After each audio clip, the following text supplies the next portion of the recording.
yourself again. But it's the only way you're ever gonna learn. You look back and it's all in the past. I'm dwelling on the thoughts I cannot say to you. If I don't say the words, then maybe it's not true. It feels alright.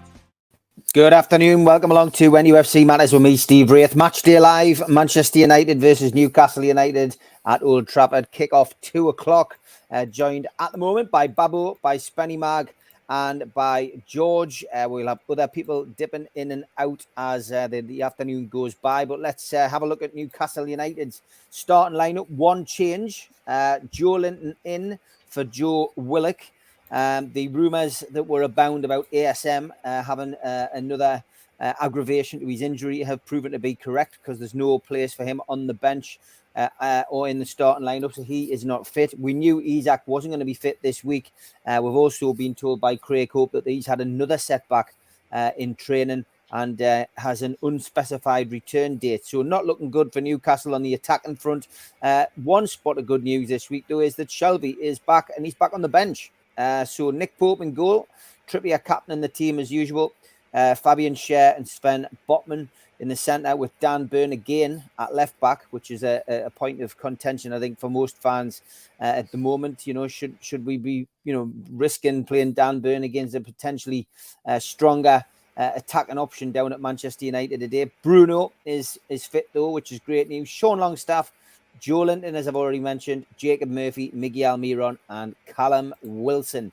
On the bench, Karius, Lascelles, Shelby, Lewis, Target, Wood, Fraser, Willock, and Anderson.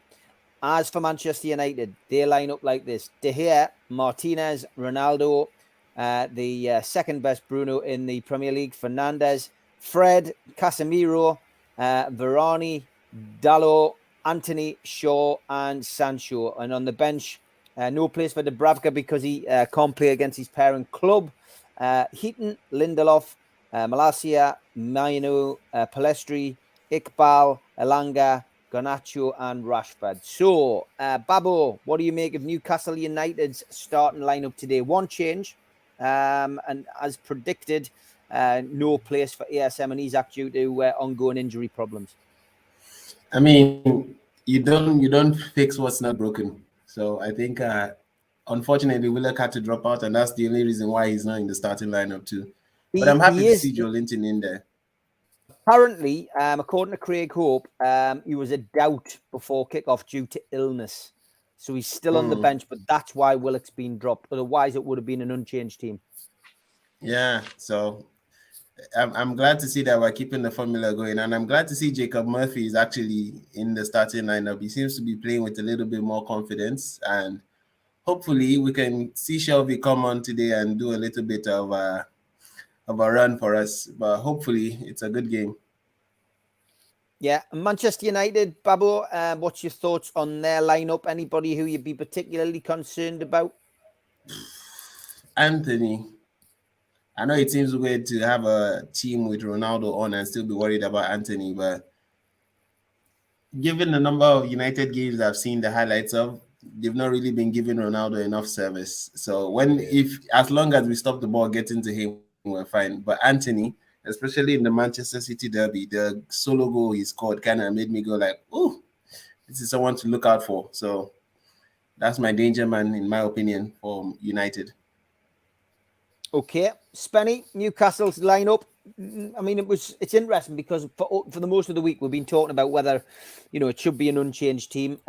Most people say, yeah, it should be, but I think a lot of people on matters this week have literally been talking about the Dan Burn situation. Eddie Howe was asked it in the press conference. He was asked about Matt Targett, and he said, look, Matt Targett was ill before the Fulham game, and Dan Burn's come in, he's took his chance, and we've won 4-1 and we've won 5-1. So from his perspective, he generally feels that, Dan Burn has earned his place in at left back, and it took the Matt Targett to win it back. But that's the only change. We've seen Willock obviously out, Joe Linton in because of Joe Willock's illness. What's your thoughts on the lineup? I think it's going to be a bit of a midfield battle, Steve, looking at the teams there. I think we're going to be weak on the left, but I think Joe Linton will cover the left with Burn. I think I'm happy with that team, actually. End of the day, Dan Burn trains with Maxim and all them. He knows what to do, left back. He's probably gone through a whole week what he's got to do against them sort of players. I think we'll be all right. Myself, I can see Bruno going forward a bit more and that midfield in the middle with Longstaff and Joe Linton sitting back a bit, which that excites me as well. Okay, Manchester United's team. Babo's picked out Anthony as a potential threat. Anybody else in there you're a bit worried about today? Not really, just the referee and the VAR for me. That's all I've got to worry about. Yeah, it's a good point, mate. It is a good point. George, I'll come to you. Afternoon, Funby. Hope you're well, mate. We'll come to you in a guys. second. Hi. George, your views on the starting lineup today, mate? Well, I'd expected an unchanged team, and I think if Willock hadn't been ill, it would have been an unchanged team. Let's face it, including Dan Burn over the last 2 matches, what have they done wrong? And it'd be harsh to drop anybody out of that team for not playing well. I mean, we scored 9 goals, for goodness sake, you know. And last week, Dan Burn was well up to what was happening. So I'm not unhappy about that team. I'm quite happy. And as Babo said, Jacob Murphy's got in and earned a place and had 2 good games. So, you know, it would be unfair. Would it be unfair to drop him? I think it would, actually. And the Manchester United team, George, I mean, Ronaldo, you know, I knew Ronaldo would be in today. You just knew it. And he loves playing against Newcastle. He certainly does. And the lads have already said it. If we don't give him too much room, the only other one to worry about is Anthony. After that, when I look at who's playing down there right side, I don't think Dan Burn's got a lot to worry about because he's the match for any of them that's on there.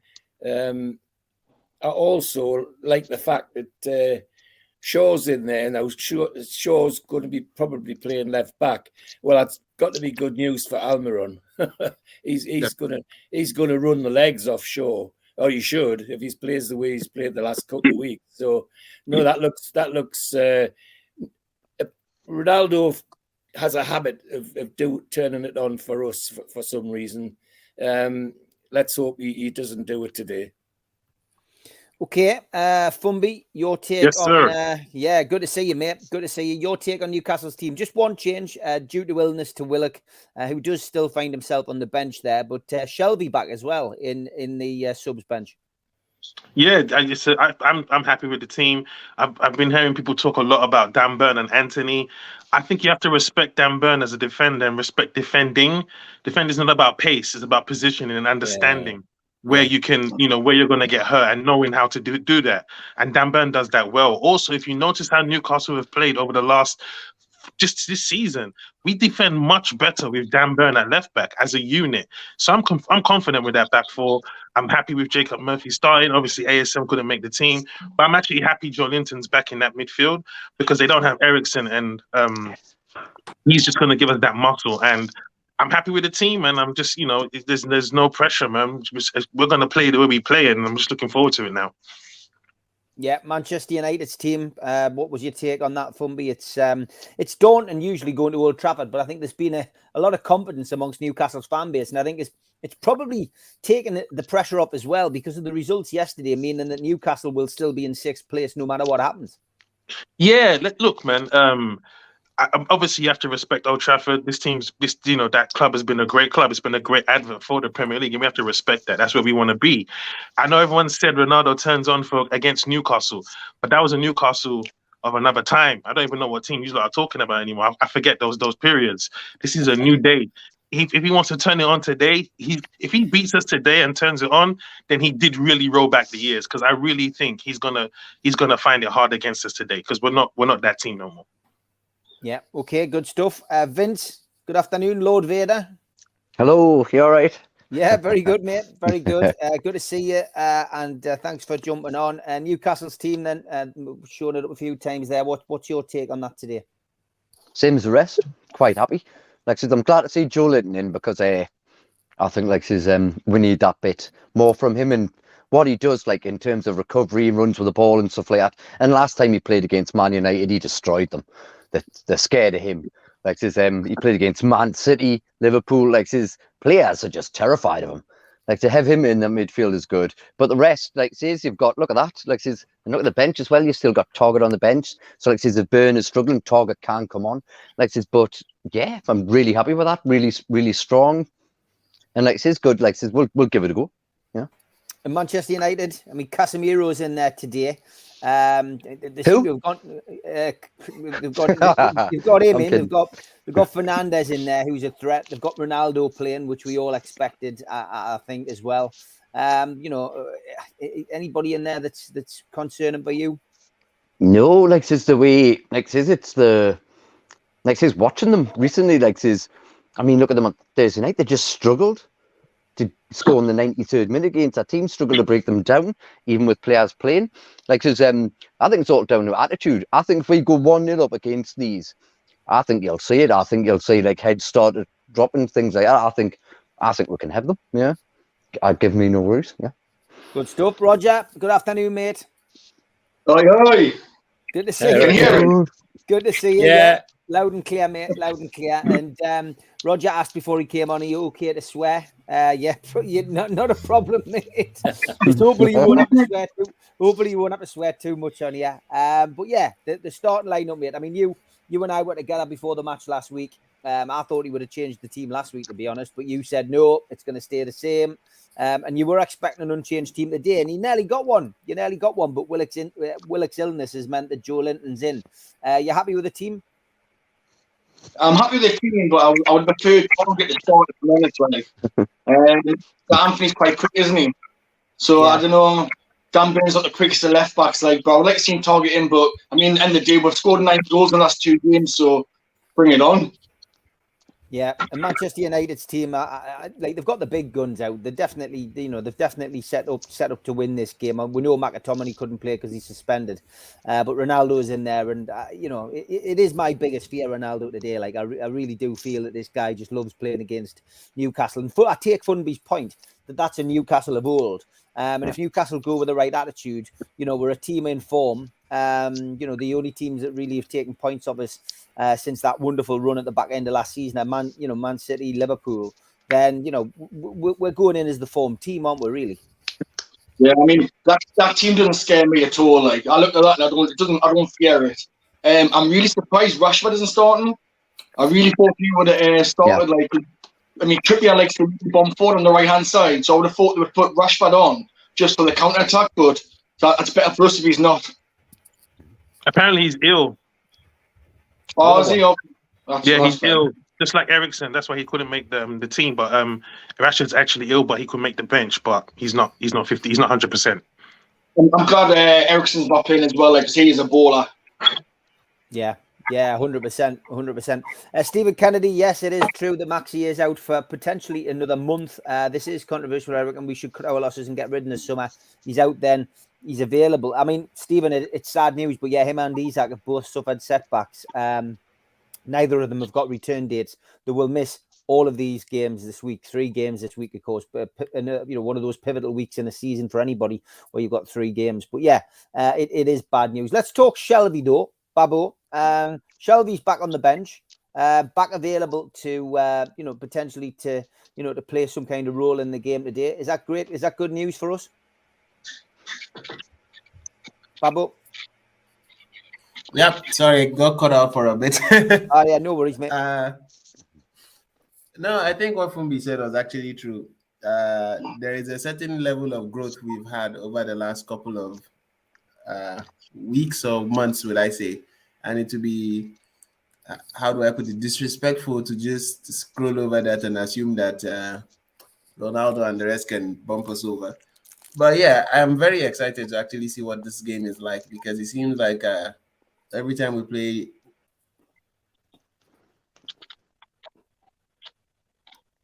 he's paused. He's having a few internet troubles.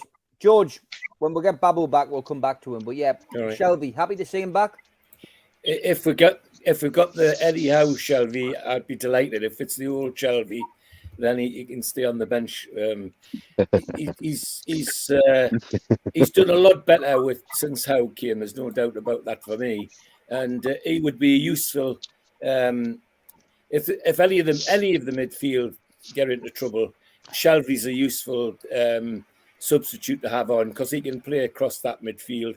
He can play deep. He can, play in the long balls like he does so cleverly sometimes, or he can play slightly forward. So he's a useful substitute, I've got to say, and it's he could prop up any of the three midfielders. Yeah, Spenny, I was complimenting Newcastle last week because we had a bit of option. We took Bruno off, brought ASM on.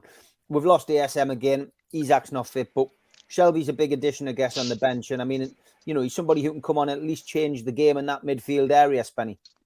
Yes, definitely. Well, he's fighting the places to get back in the team now, isn't he?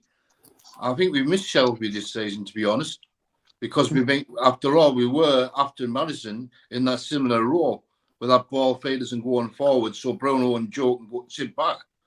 So I hope he just come on, and I hope he's in the same form he was in the end of last season, because he did pull himself around.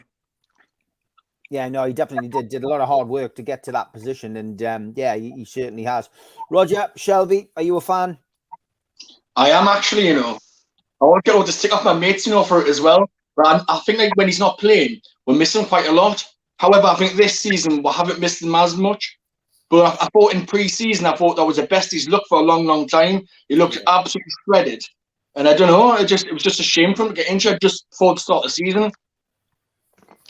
Yeah, no, I would agree, mate. I would agree. He's, he's not been my favourite player. And of course, Rafa had him sidelined ready for the exit door before he left. And, he's worked hard under Howe. I mean, nobody could play well under Bruce. But he's worked well to regain that opportunity. And, he could be a pivotal player in the next 2 to 3 weeks with those other big name players being out. Just got to make sure that we keep him fit. Vince, I mean, Shelby, he's a baller, he's a playmaker, he makes things happen. And I guess really it's just with, what period of the game he comes in on, Yeah, like it's just adding to his strength and depth again. Like it says, he's changed his attitude under Howe. I liked in an interview where he says he used to hate going to training under Bruce, and he's one of them people who has to be like forced. You know what I mean? He's quite lazy and stuff like that. Where under Howe, he says he couldn't wait. He's getting back there. He was loving it again and that. And he admitted, and he said as well, he says, if I'm I know his players going to come in and that, but if I'm going to be squad player, I'm quite happy with that. So says his attitude, like the rest of the players, is great. He's coming back and again, it's something we can bring off the bench. Say Longstaff, bring him on. Could swap him, bring him on. He's still that defensive unit, be there, but also he can spray the ball as well. It's just another option, another string to a bow, Steve. I think it's class. Yeah. Yeah, no, I agree, mate. I agree, 100%. Babu, welcome back. Hopefully your internet issues are sorted. You were just cut off in your prime talking about Shelby. You were just saying you agreed with what Funby said. Yeah, I agree with him because I just thought about it and I was like, the Newcastle where they used to get rolled over, we are no longer that same team. So it would be disrespectful to kind of assume that United are going to come in and they're going to play like prime United. So I'm excited to see what the game is like. And I know Joe Linton has turned up in this game a number of times, and I'm hoping that he has another blinder today. It will be very difficult to deal with. And I'd like to see how Fred is going to stop the guys in the midfield. I don't know how that's going to work because they seem to be towering above him, but we'll see what happens. Yeah, be interesting to see what happens. There's no doubt about it. Elliot Anderson winner. It has to be, says Charlie. Shelby is one of the reasons we've drawn too many games, says Kenny. I'm not sure. I'm not sure that's the case really. This season. Did he play them? He was injured, wasn't he? Maybe Kenny's I think he means the lack of Shelby. Yeah, the lack of Shelby, maybe. Yeah. I mean, he's a great player when he's on his game. I mean, there's no doubt about it. Mr. Anderson says, no silly bookings and free kicks, please. It'll be tough, but I have faith that we will give it a go. And I think that's all we can ask for, George, isn't it? It's all we ever ask of our teams. Give it a go. Give it a go today. And if ever there was a day for it to have a go at them, It's now, because they're still in a bit of flux. And without Ericsson, that flux is worse in my view, because he steadies them down. He can steady the ship and slip the odd ball in. So, I think today's the day we've got an opportunity to stamp ourselves on this game. And as I said on Wednesday when I was asked, I'm expecting a 2-0 Newcastle win today. Yeah, I know you are. Yeah, I know you're very confident about that. I mean, I've gone 2-2. We'll get the lads' predictions as we get closer to kick-off. 10 minutes to go until the teams line up. And Murphy being given a chance again. He's earned it, George. Well, as I said it in the opening, yes. I mean, I remember looking at all your faces the first time I did this with you. And they put the team up when Murphy was in the team. And I've never seen so many faces go down, eyes looking to the ceiling and really worried. Well, I was a little bit too, because some of the things he's done in the past have upset me.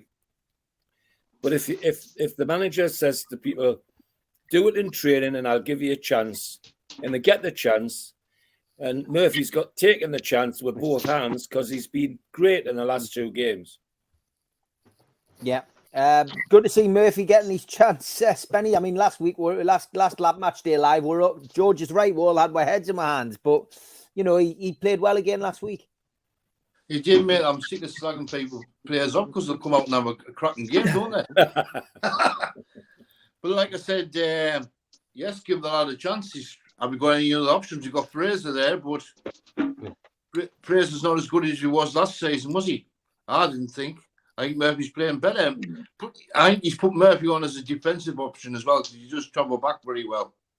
Yeah, I think you're right, mate. I think you're right. Murphy, one of your players that you like to see in the team, or would you prefer to see somebody else, Roger? I'm not his biggest fan, if I'm honest, but he's done nothing wrong in the last couple of games. And I think there's a player there, he's fast. You know what I mean? But sometimes he just lacks the last little thing in the final third. But, we always say when a team that tries, he certainly tries. Do you know what I mean? So, yeah, good luck there, lad. Yeah, no, he definitely does. Darth, what's your views on Murphy? Well, Steve, it's good to see everybody. Hello. Yes, Murphy, yes, he's improved. He's a fan himself. He loves what he does when he's on there. And again, it's another player that he has seemed to be bringing something out of. I mean, ESM's not there. He's got his opportunity to give something, but yes, very good, yes. For those of you who didn't know, Vince does dress up as Darth Vader at conventions, and he has completed how many runs this year, Vince? It was the 10K and the Great North Run, yeah. Yeah, and well done, mate. You've raised a lot of money for charity, so well done. I'm sure it's a lot cooler in your bedroom than it was on the day we did the Great North Run together, mate, though. So definitely Darth Vader getting a run out. Fumby, Murphy, yes. Murphy, as I say, we did all groan, didn't we, when he was selected? But he's done okay the last couple of weeks. Yeah, with Murphy, it's like George during the Fulham game when he came on, when he was starting. I wasn't worried because Fraser wasn't any good, so I figured Murphy couldn't be any worse. And what I noticed as well was Murphy had come on in games where we were struggling, and I don't think that was fair to judge him by trying to win a game in 10 minutes or 15 minutes that he's come on. He never had the chance to actually grow into a game. And if you watch his last 2 games, he started those last 2 games, and those have brought about good performances. ASM's not about today, but I'm actually happy with Murphy. And even if ASM was fit, I think Murphy still would have started over him because he's been so solid at his position. Him and Amran remind me of each other. You don't get the flashy goals and assists, but because they're so committed to the game, they're able to bring good performances that can steady the team. Yeah, it's a good point. Kenny Ranson just clarifying what he meant. He says, if Shelby had been fit and played, I'm sure we'd have been in a better place. That's what I meant. Cheers, Kenny, for backing that up. And Richard Morris says, Murphy and Longstaff need to make their own statement today if they want to be top players, which, again, is interesting. Okay, I went for a 2-2 draw on the Amigos last night and on Friday night, and I'm going to stick with that. George has gone for a 2-0 Newcastle United win. Spenny, what's your prediction? I'm just going the same as Josh because he's always right, isn't he? 2-0. 2-0 goes Spenny. Yes. Roger, what about you, mate? I'm thinking 2-1 either way. I'm not too sure yet. I'm hoping it's us. Okay, 2-1 Confident, either Roger. way. It's he's hedging his bets there. Vince, what about you, mate? I'm the same as George. I think it'll be 2-0. I think, like, with defence, like, this is a different animal now, and I think we'll manage to keep them out. I think, 2-0. The force is with us. The force is with us. Fumby, is the force with us, as Lord Vader says? Yeah, I think 2-0 Wilson and Almiron. I think we'll play well today. I think we'll hold them off. I think they'll lose faith by the time they realize what Bruno's about. They'll just start saying, you know what, let's just enjoy his performance too. Yeah, Mr. Anderson says, have we scored yet, seeing as though you were in the future, Spenny? Balls in the future, mate. Always forgetting the past, that's why. I mean, can you believe? I mean, George, you're flying blind here again. You haven't got a feed. You're not watching anything on TV or on your computer. So you're basically tuning in to give an opinion and to see our reactions. It's been difficult trying to get a feed, a decent feed. I mean, I think most of the feeds that I've seen are buffering or whatever today. Can you believe this game's not on TV, George? I mean, Newcastle Manchester United it's a historical game anyway.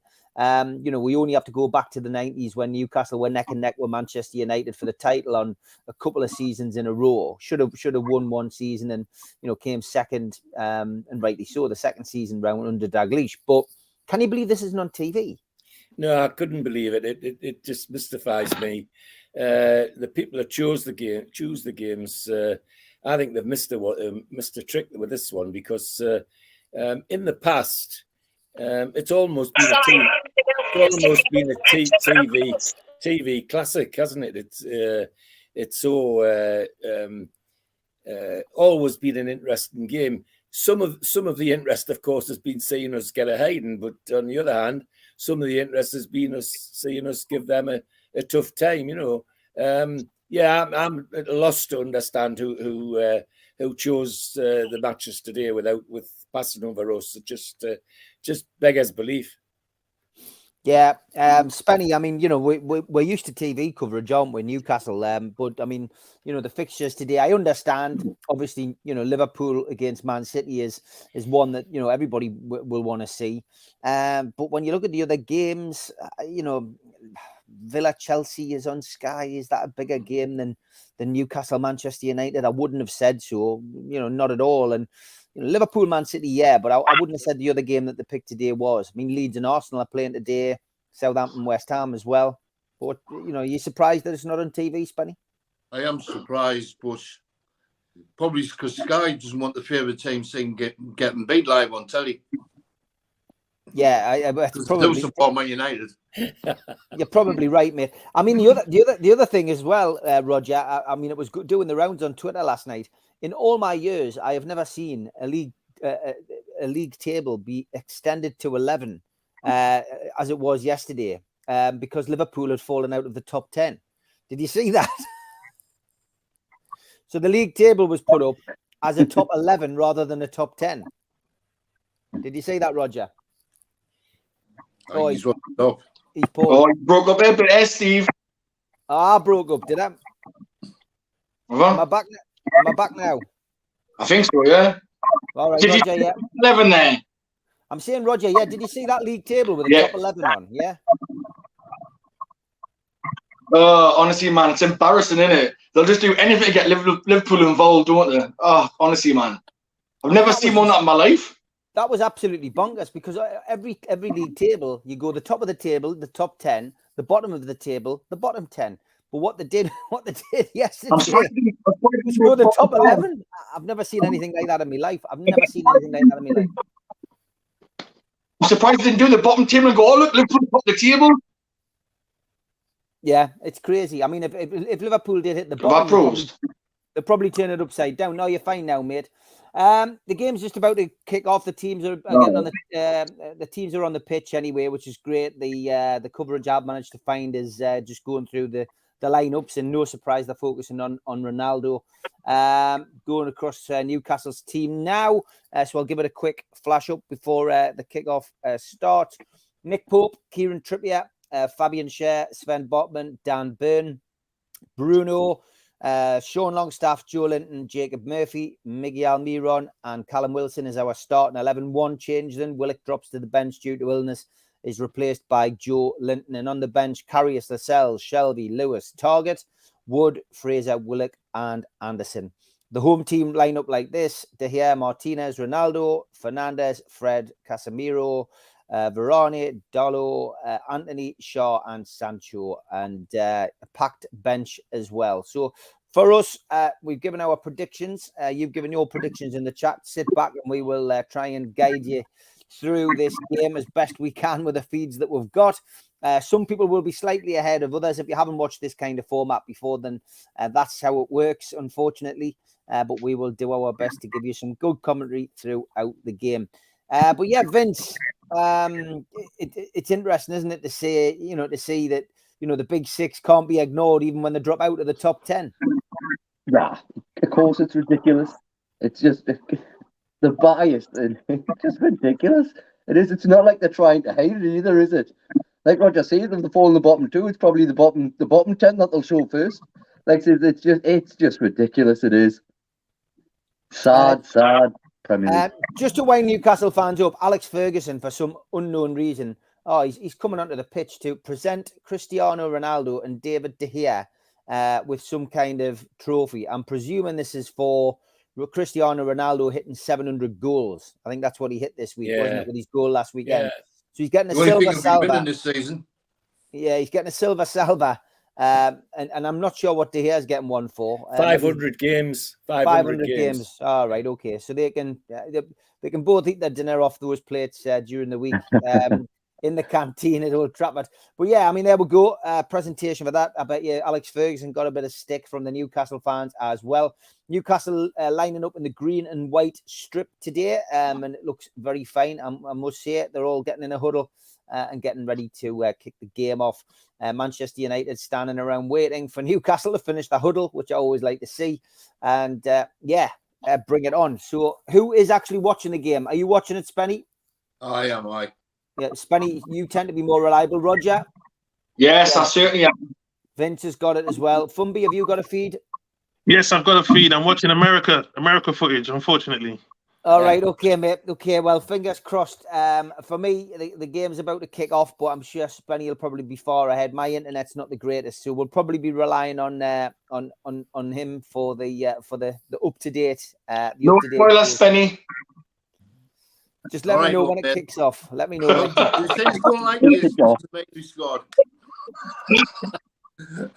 Yeah, they're still taking the knee for me. There's obviously no room for racism, and that's it. The game has kicked off for my feed as well. But it's not the greatest of feeds, but we will stick with it. Richard Morris says, how many times over the years have we let ourselves down in a defining big game? Hopefully we can celebrate tonight, especially if Chelsea lose. Yeah, big games, George. I mean, I always find at home we rise to the big occasion, but away from home we always tend to let our supporters down when we're playing these big games. We have in the past. It's not a new feature for us. In the historical ones you and I've been doing recently, it was just the same, isn't it? We get a nice win at home and you think you're going to go away and do something, and we don't.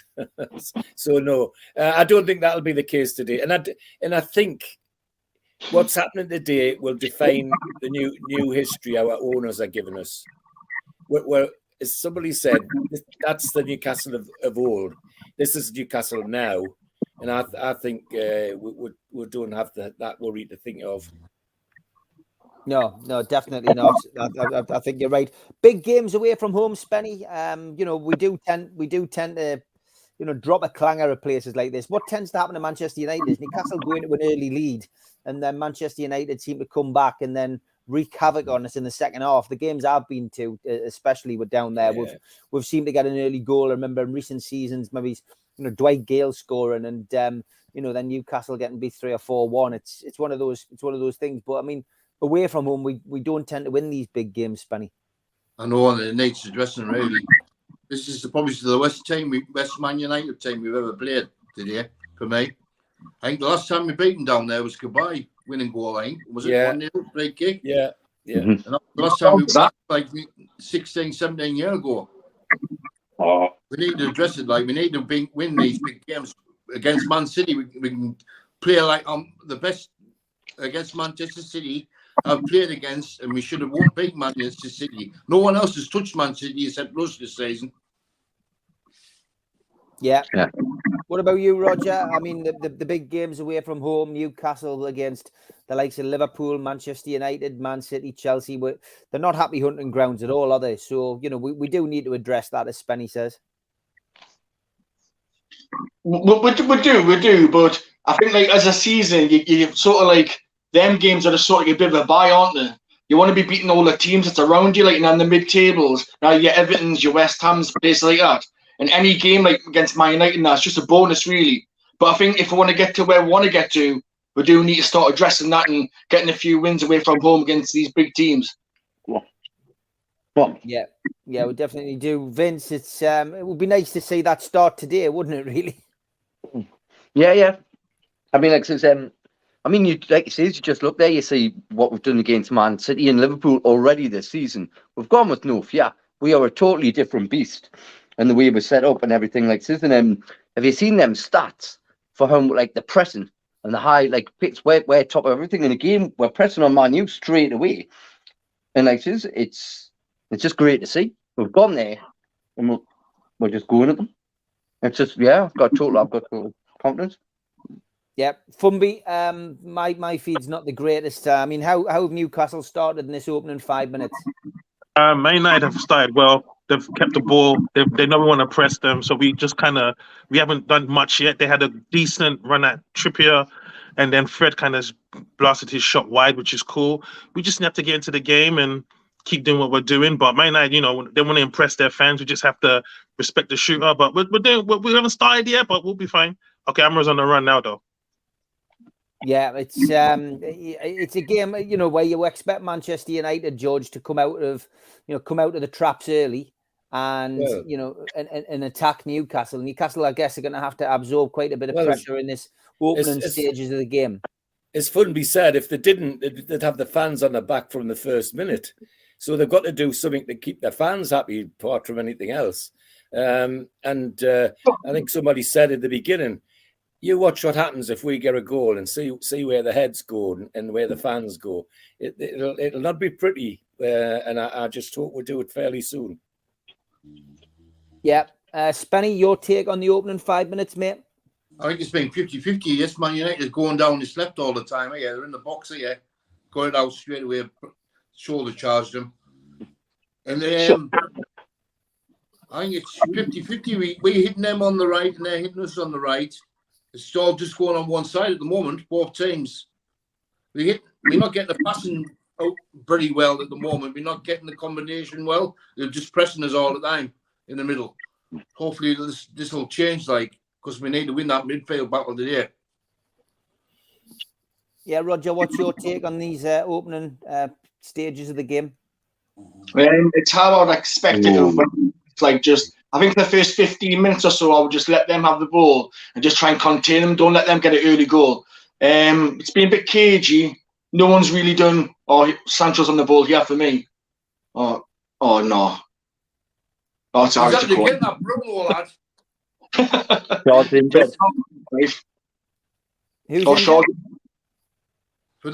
Bruno Fernandes trying to get free kicks again by pretending to be injured.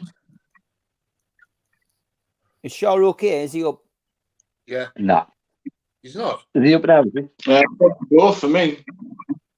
Oh.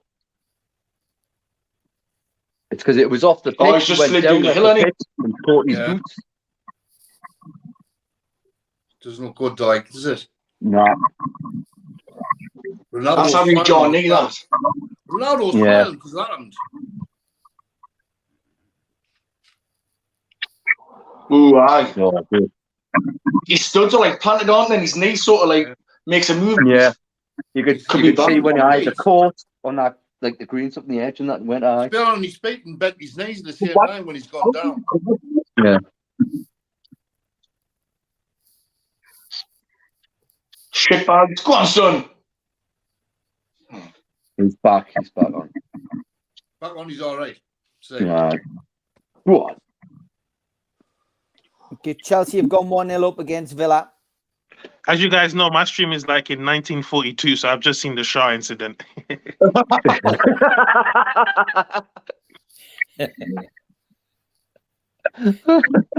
I've restarted my feed, to be honest, lads, and it seems to be working a bit better. Like, fingers crossed.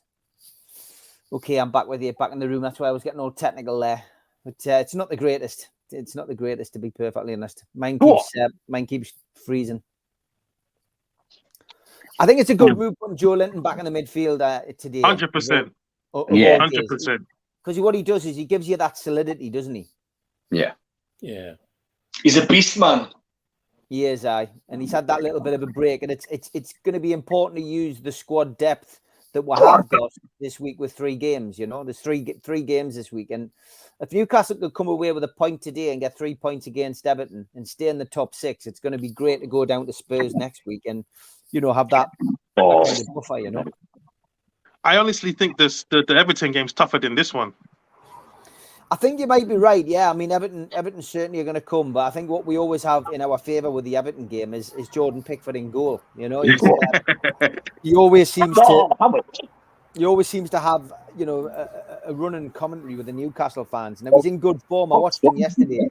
You know, despite Everton losing, he had a really good game yesterday. Pulled off some absolutely world-class saves, but he just lets Newcastle fans get into his head, unfortunately for him, you know.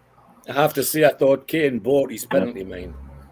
Yeah, it's interesting that, George. Yeah, I mean, I watched it back, and there's a few people said that they felt he had done that. That, you know, certainly Lampard wasn't happy about it at all.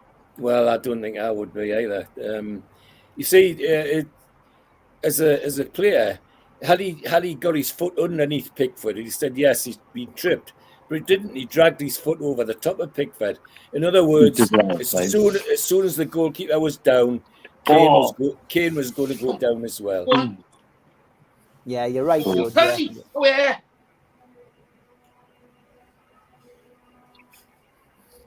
What, do you want to talk us through this potential penalty incident? No, it's not being looked at. It's not being looked at. What happened, Spenny? Colin Wilson went to the box and got knocked down. It looked like he charged him down. I think he was looking for it, to be fair. Yeah. Yeah. It was. He tried to burst between 2 players. It was never going to happen. Yeah, they kind of sandwiched him, and that was it. I've seen them given, but it's not really a thing where you go like, oh yeah, you knew he was looking for it. He had no support whatsoever in the box or anything. And he didn't play the ball forward well enough. He kicked it and then tried to barge through. It was never going to happen. One. But we're in the game now, though. We're in the game. Oh, we're in the game now. I'm just looking forward to the corner, mate. We just have to keep the ball better. Oh my God. I think we're all at different points here. Corner. A better ball there, man. A better ball there. I know. Markham. Bumby, was that the one where Callum Wilson nearly got the ball, where it was played in the left-hand side? Murphy played. They did want to win the ball back, and then Murphy just didn't play a good ball. He should have ran with it. To be honest, he should have gone on.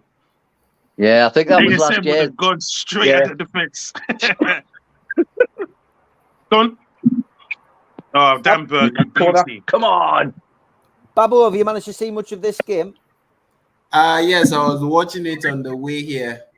I literally just walked as fast as I could while watching it, and I was like, you know what? It's 0-0. We're doing well. We seem to be soaking up the pressure. Get in the box.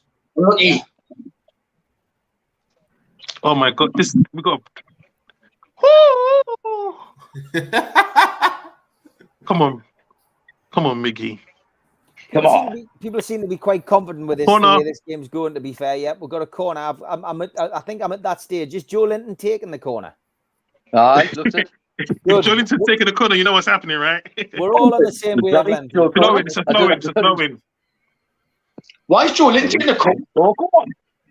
Oh! It was a short corner played back to Byrne. Byrne played it in. And coming out the back post, I think, who was that? Was it Shaw? Headed it in, but he saved it. I think I'm just at that corner now. Yeah. All right, okay. It is very, very difficult for me to give any indication because my stream's horrendous, lads. It really is. I mean, I'm so behind. I mean, I've just seen the penalty incident now. That tells you how far behind I am. Where Wilson got sandwiched between two defenders. Oh shit! He appealed for the penalty and didn't even ask. He didn't even get looked at. I mean, it's crazy that like it really is. Yeah. It's a crazy decision.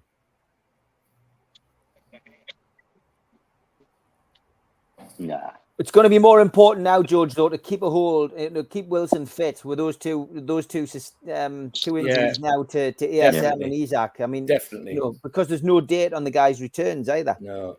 Well, now that Shelby's back, he can service Wood. Pause. Yeah, I Oh my agree with God, that. Oh, It's a very interesting corner routine. yeah, we're surprising teams. That was De Gea. I don't know what De Gea was doing there, but okay. You know what I've noticed about Eddie Howe, which is very, very interesting, is that our set pieces have now changed. It's not just lump the ball to the tallest guy on the pitch and hope that he gets it. That might be a penalty, That's a shout for a penalty because Wilson actually got past Varane and he just barged him out the way. Yes. Oh no. Yeah. You know one thing I've realized being a Newcastle fan, we rarely get penalties. Even if like you batter someone on the head, you're still like, oh, let's check. He might have got the ball. You can't do anything about that anymore. They could pull out a baseball bat and stop beating one of the players in the box, and it still wouldn't be a penalty. Yeah, that's what I said. Like I've seen those given, but on our day, no. We have to be wary of the counter. This team wants to counter. This team's good on the counter. I don't think they can break us down by possession, but definitely on the counter. Go on, then. It's Go on, two so counter-attacking teams, and that's why I was so gutted when like ASM wasn't starting because I was like, this is the game for you to come in and corner. shine. Yeah, that's the problem, Babu. We're injury situation again, and it's not just one player; it's two now. I mean, Isaac's played a couple of games and he's not featured since. And the fact that that's an extended injury to him now and ESM. I mean, it's I think Newcastle will be more thankful for this break for the World Cup than anybody else. I think so. I'm just hoping Bruno doesn't get injured. Yeah, or Wilson. Wilson. Wilson is going to the World Cup? No. Oh, Yeah, it's a shame. I'd love to see him. It's quite funny how like Newcastle strikers are second to Kane in Newcastle strikers. Ivan Toney too.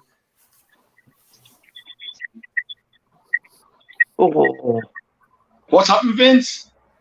It was second corner. It was played in headed to the back post, was back to the other post, headed back in the middle. You have Bruno and Joe Linton both coming in on it, and Joe Linton just got his couple, but it was easy for De Gea, but it was close.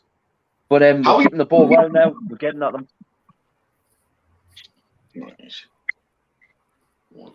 Our record down at Manchester United's awful, George. And I mean, we've been doing those with the days, haven't we? We've been pre-recording a few for November. And of course, we haven't quite got to 1972. We're not far off it. But 1972, of course, was one of those wins where Newcastle went and were knocked out of the FA Cup by Hereford. The invasion of the Parkers when Ronnie Radford scored that goal. But yeah, Newcastle went down to Manchester and managed to get a win after that. they did. Yeah. And there are one or two others in the 70s as well. That's ridiculous, that. So Spenny, 70 minutes gone. Manchester United 0, Newcastle 0. What's your take so far? Man United's been a little bit more on top for me. We're getting a few corners in.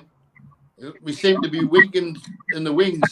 The narrowness down the wings. We're not going anything in the middle at all. It's just getting played in the wings all the time. I'm not sure if Bruno knows where he's playing. He's just holding back at the moment. He's another one. Oh.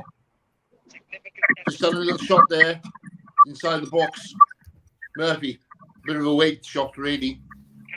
But Fernandes was all over him. Like, he was on target, but I don't think Man United's had that many shots on target. But I think it's mostly, like you said, counter-attack here, Man United. Yeah. The longer it goes on, Funby, the more frustrated Manchester United are going to get, though. Yes, and we just have to keep playing our game. Listen, coming to Old Trafford is never easy. Look at Bruno and his twin brother just knocking the ball between each other. Oh my God, sorry. Oh my! Murphy could be such a talented player if he just could unlock another level. Had a great run. Anyway. I'm so proud of the team. You know, we're not there yet, but coming to Old Trafford and playing like this, not being afraid, they're not pushing us back. We're not afraid of them. I'm happy with the first 20. As long as we can keep this up, Man United will get frustrated. They don't have much off the bench, so if we can nick a goal in this first half, man, it'll be interesting. Yeah, no doubt about it, Babbo. For me, that Newcastle have gone there with a game plan today. Yeah. They look to be playing with confidence, and they look to actually trust in what is going on, which is amazing, because now we actually play like we know what we're doing rather than just try not to concede. And it's a better watch. Better watch. We have watched some games on this channel where we're just like, you know what, we're never paying attention to the game anymore because of how distraught we were of Bruce's management. And yeah, so I'm very proud of the lads. They are doing well. I mean, when I heard that Bruce got sacked from West Brom, I was like, wow, that didn't last long. But I can definitely understand why. Yeah, it's become a bit of a farce, hasn't he, Bruce? I mean, he's the richest man in football now, just behind Sam Allardyce. Ooh. Yours as well, like dirty. Okay, any updates from you, Roger, on this game? How are you thinking it's panning out so far? Well, at the minute I've got a loading screen, so I can't see now, so I'm fuming. I'm trying to get the game back on. But from what you saw earlier, though, is it looking more likely to be 2-1 to Newcastle or 2-1 to Manchester? Because that was your prediction. 0-0, I think. Now, we're doing all right. Like I say, that the longer it goes on, the better it's going to be, because the crowd will get on the back. It's the same as when we were home. But now we're doing all right. Botman's gone down now. Got a good tackling and all. Tremendous tackling. Roger, your thoughts on this 20 minutes in, still 0-0? I'm pretty pleased, to be honest. Oh, he's hit them on the head. Roger. Yeah, hello, yeah, it's not gone too bad. Like, I'm trying to get the stream back on. All right. What about you, Vince?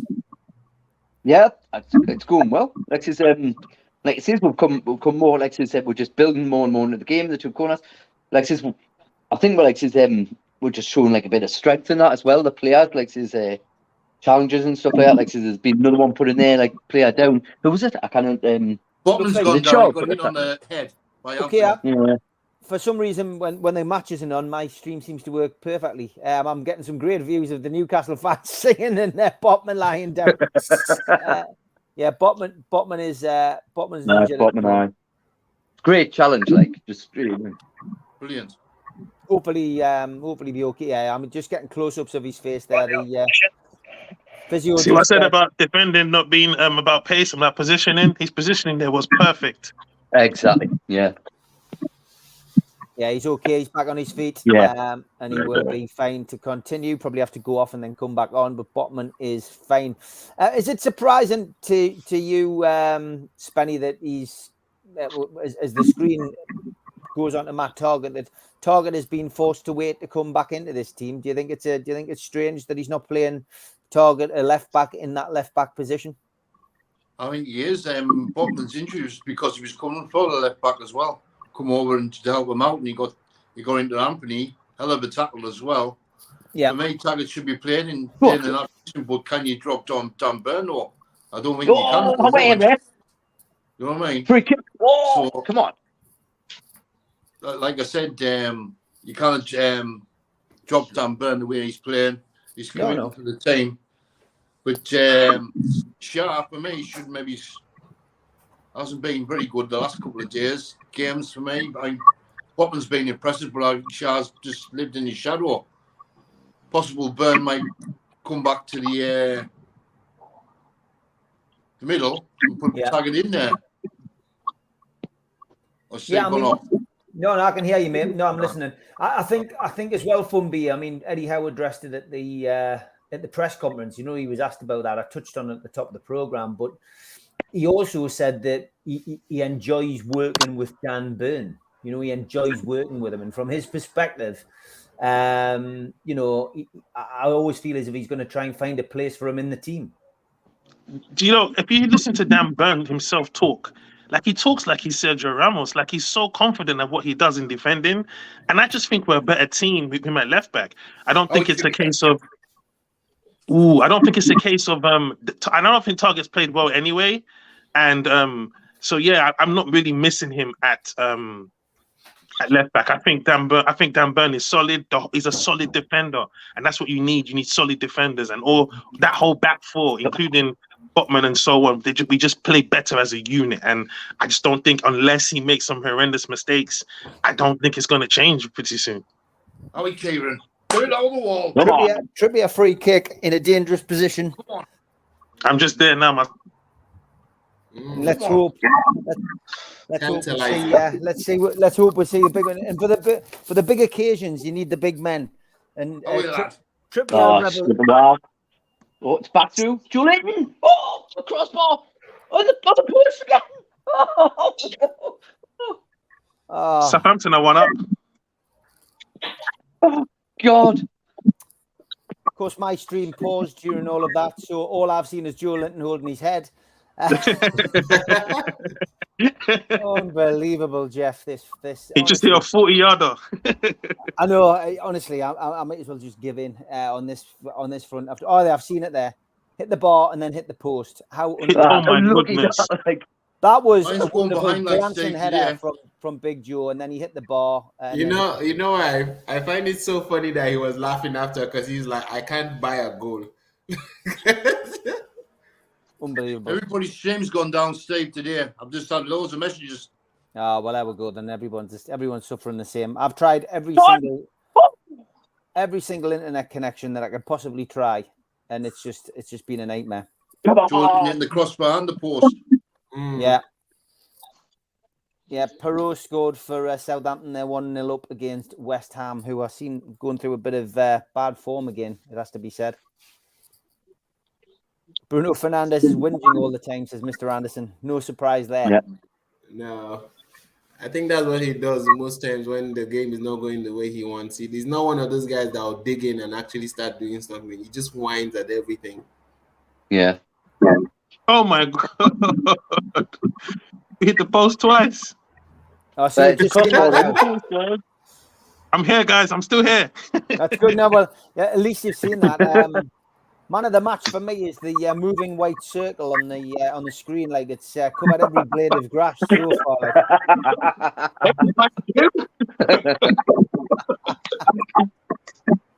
That Please Wait doing quite well as well. Seen a lot of him. Who? Please Wait. He's doing quite well. He's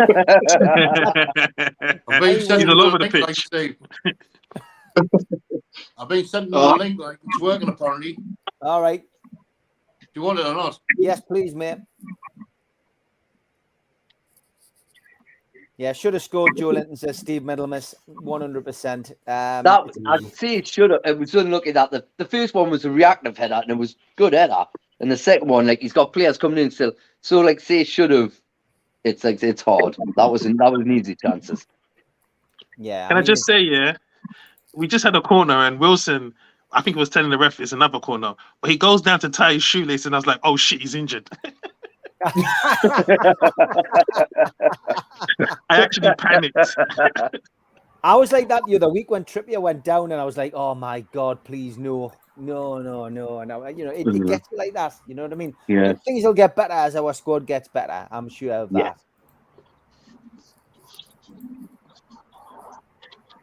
Yeah. Okay, so 28 minutes into the game, Newcastle United still 0-0 down at Old Trafford. That was cool. Doing well, holding their own. For those of you who didn't see the team at the start, Nick Pope, Kieran Trippier, Fabian Schär, Botman, Byrne, Bruno, Sean Longstaff, Joe Linton, Jacob Murphy, Miguel Miron, and Callum Wilson make the starting lineup. And that meant that Willock had been dropped for Joe Linton due to illness. On the bench, Carrius, Lascelles, Shelby, Lewis, Target, Wood, Fraser, Willock, and Anderson. And by all accounts, although my stream hasn't been the greatest, Newcastle Send you on Messenger. Newcastle haven't done too badly. Okay, mate. Newcastle haven't done too badly. And if we have hit the post and hit the bar in quick succession, Joe Linton, both times there, hitting one post. But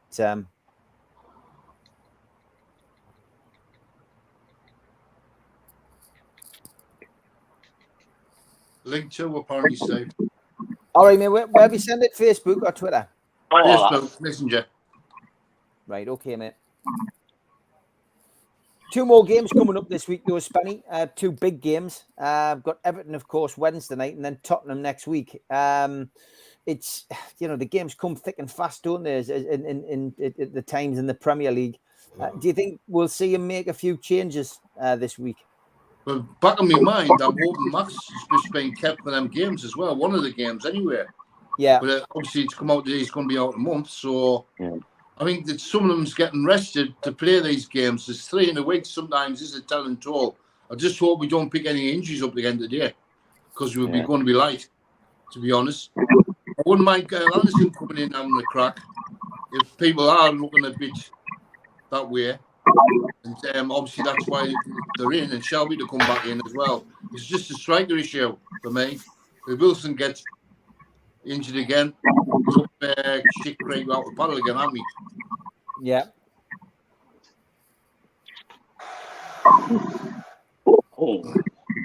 But it's still 50-50 Steve anyway, I think. Yeah. Sure, getting played Murphy. Class. Go on, do you want to give us an update, Vince? You seem to have a better feed than me. It just Anthony there was on the run, but Murphy just stayed with him all the way back. Just stopped it, dragged it, and turned him, and Anthony just fell out. It was absolutely just class. Just like his stayed with it and played it back down the line. And that's the difference that Murphy gives you over ASM. He will track back.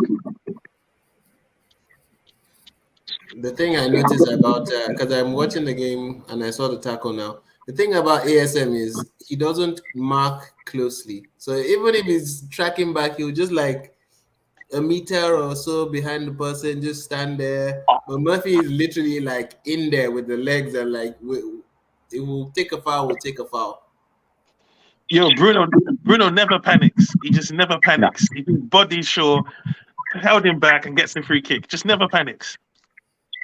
Yeah, he's been immense, hasn't he, Fumby? Really, I mean, and he was brought in more as a defensive option, but he's a better attacker. Martinez and Wilson with a bit of hair, like something going on there. I think Martinez had a hold of Wilson. Wilson was like, "I'm not having this." Yeah, it's like an off-the-ball situation, and Varane is trying to play peacemaker.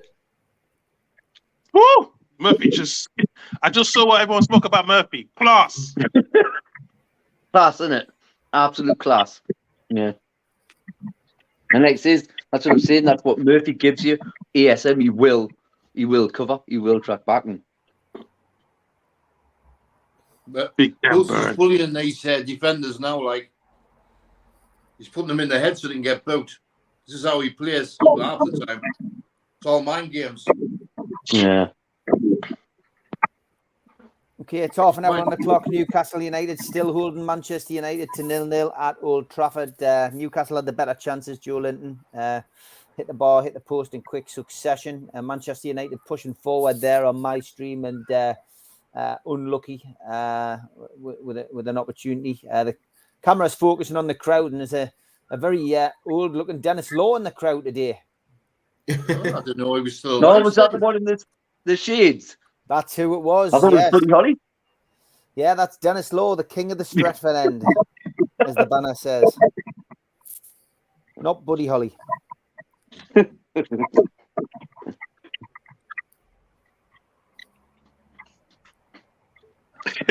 Wilson wants all the smoke. I love it. Oh, He's well maintained and he's a good style. He's chewing on, complaining about everything. He's got a good style.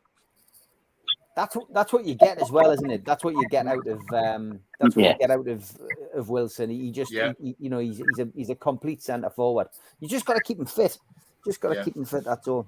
It was an interesting point. I can't remember who brought it up earlier on in the chat. So we'll go around the board with this one. Spenny, ASM, he's injured again. We don't know when he's going to be back, and that's what Barry Hogan's saying. I will get shot of ASM. He's got no commitment. When he does get injured, you never have a clue when he'll be back. Would you get rid of ASM now and look to bring in somebody else, Spenny? I would get rid of him, yes. Because he's quality after 8 or 9 games a season, but that's not good enough. Really. And every time he's injured, he goes off to France. So they can't be doing that when he goes over there for him, can they? For me, I think we're in a position now where we can get quality players. And I think we can get a better player than Max. Yeah, okay. Same question to you, Fumby. Would you get rid of ASM now? No, I wouldn't get rid of him. He's still better than Miggy and Murphy and Fraser. So even if we sign a better winger, it just adds to him. Fitness can be anything, it could just be one of those, seasons. He can get better. He could get better at his fitness. I don't think it's a big problem just yet. For me, we're still going to sign quality players regardless if we have ASM. So I don't think we should get rid of him. If there's an opportunity to get money from him, maybe, but not yet. The thing was, Fumby, there was a bid in the summer for Max for 35 million of Tottenham, and we turned around and said if we got a replacement, we would sell him to Tottenham. Yeah, I don't mind if we sell him, but I don't think we need to now because it's not like we have better players, and it's not like we're at Man City and they have Mahrez and Silva and thingy, so they can get rid of Sterling. We can still use ASM even in our journey, so there's no need to get rid of him. He's not surplus to requirements just yet. He's still one of our better players, and he just has an injury issue right now. And I just want him to get back on the pitch, but I understand everyone's frustration. Don't get me wrong. I just don't think it's necessary to get rid of him just yet. What a tackle! What's happening, boys? All right, George. George, to be honest, I can't see the game. My feed's absolutely useless. I've given in. The best person to speak to really about the game is probably Vince. Vince, do you want to give an update on what's happened in the first 36 minutes? Still 0-0. Yeah, Julian's been down for a bit. He came in his lovely little tackle. His back heel got in, but Anthony went at him, and you see him with his elbow and caught him and put him down. So I don't know if they're viewing it. So I don't know if they're looking at it. But they put him down, so it's been stopped for a bit. That's just waiting for him to hopefully come back around. Looks like he's all right, but he's not happy.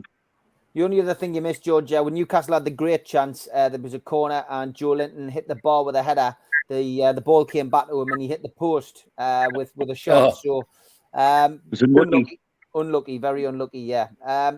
Going back to you, Vince, though, ASM, he's out injured again. Bit of suggestion in the chat. People saying you should move him on in the next transfer window. Would you move him on, mate? It's like Bumby and all that I've already said. When he's still better than a few we've got in the squad. We need to keep.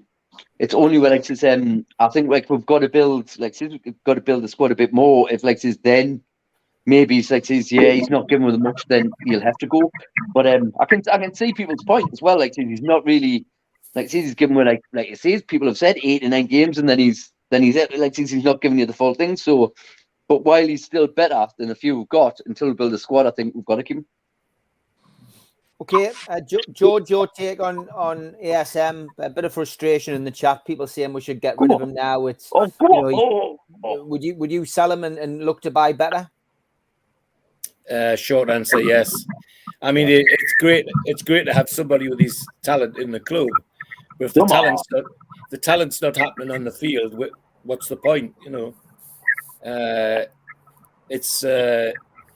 got to be honest though, and fair, and say that I was getting to that stage almost with Wilson as well. It's great having a big striker, but if you're only going to get a third of a season out of him each year. Again, what's the point, ASM's at the point now for me where he either gets a run of good running games or ship him on, move him on. We've got another free kick here Another on free the right-hand side of the box, right-hand side Miggy. corner of the box. Was that the Miggy foul took on? down there. Was that the foul on Miggy? Yeah. Oh, yeah, Miggy tried to get through, and he was brought down. Trippier's on the right hand side of the Old Trafford pitch, getting ready to take the free kick. Sorry about the phone call, lads. You won't believe it. It was the chairman of North Tyneside Magistrates asking my advice. All right, Go on. send him down, George. Send him down. No, I think on the ASM point, I have that, that we discussed earlier in one of the shows about like how people leave Newcastle and then they just end up doing amazingly well. I think he's got something to prove, and he's got the skill, he's got the talent, and since we have no one better than him at taking on players at this point, I think it would not be the best move to get someone else.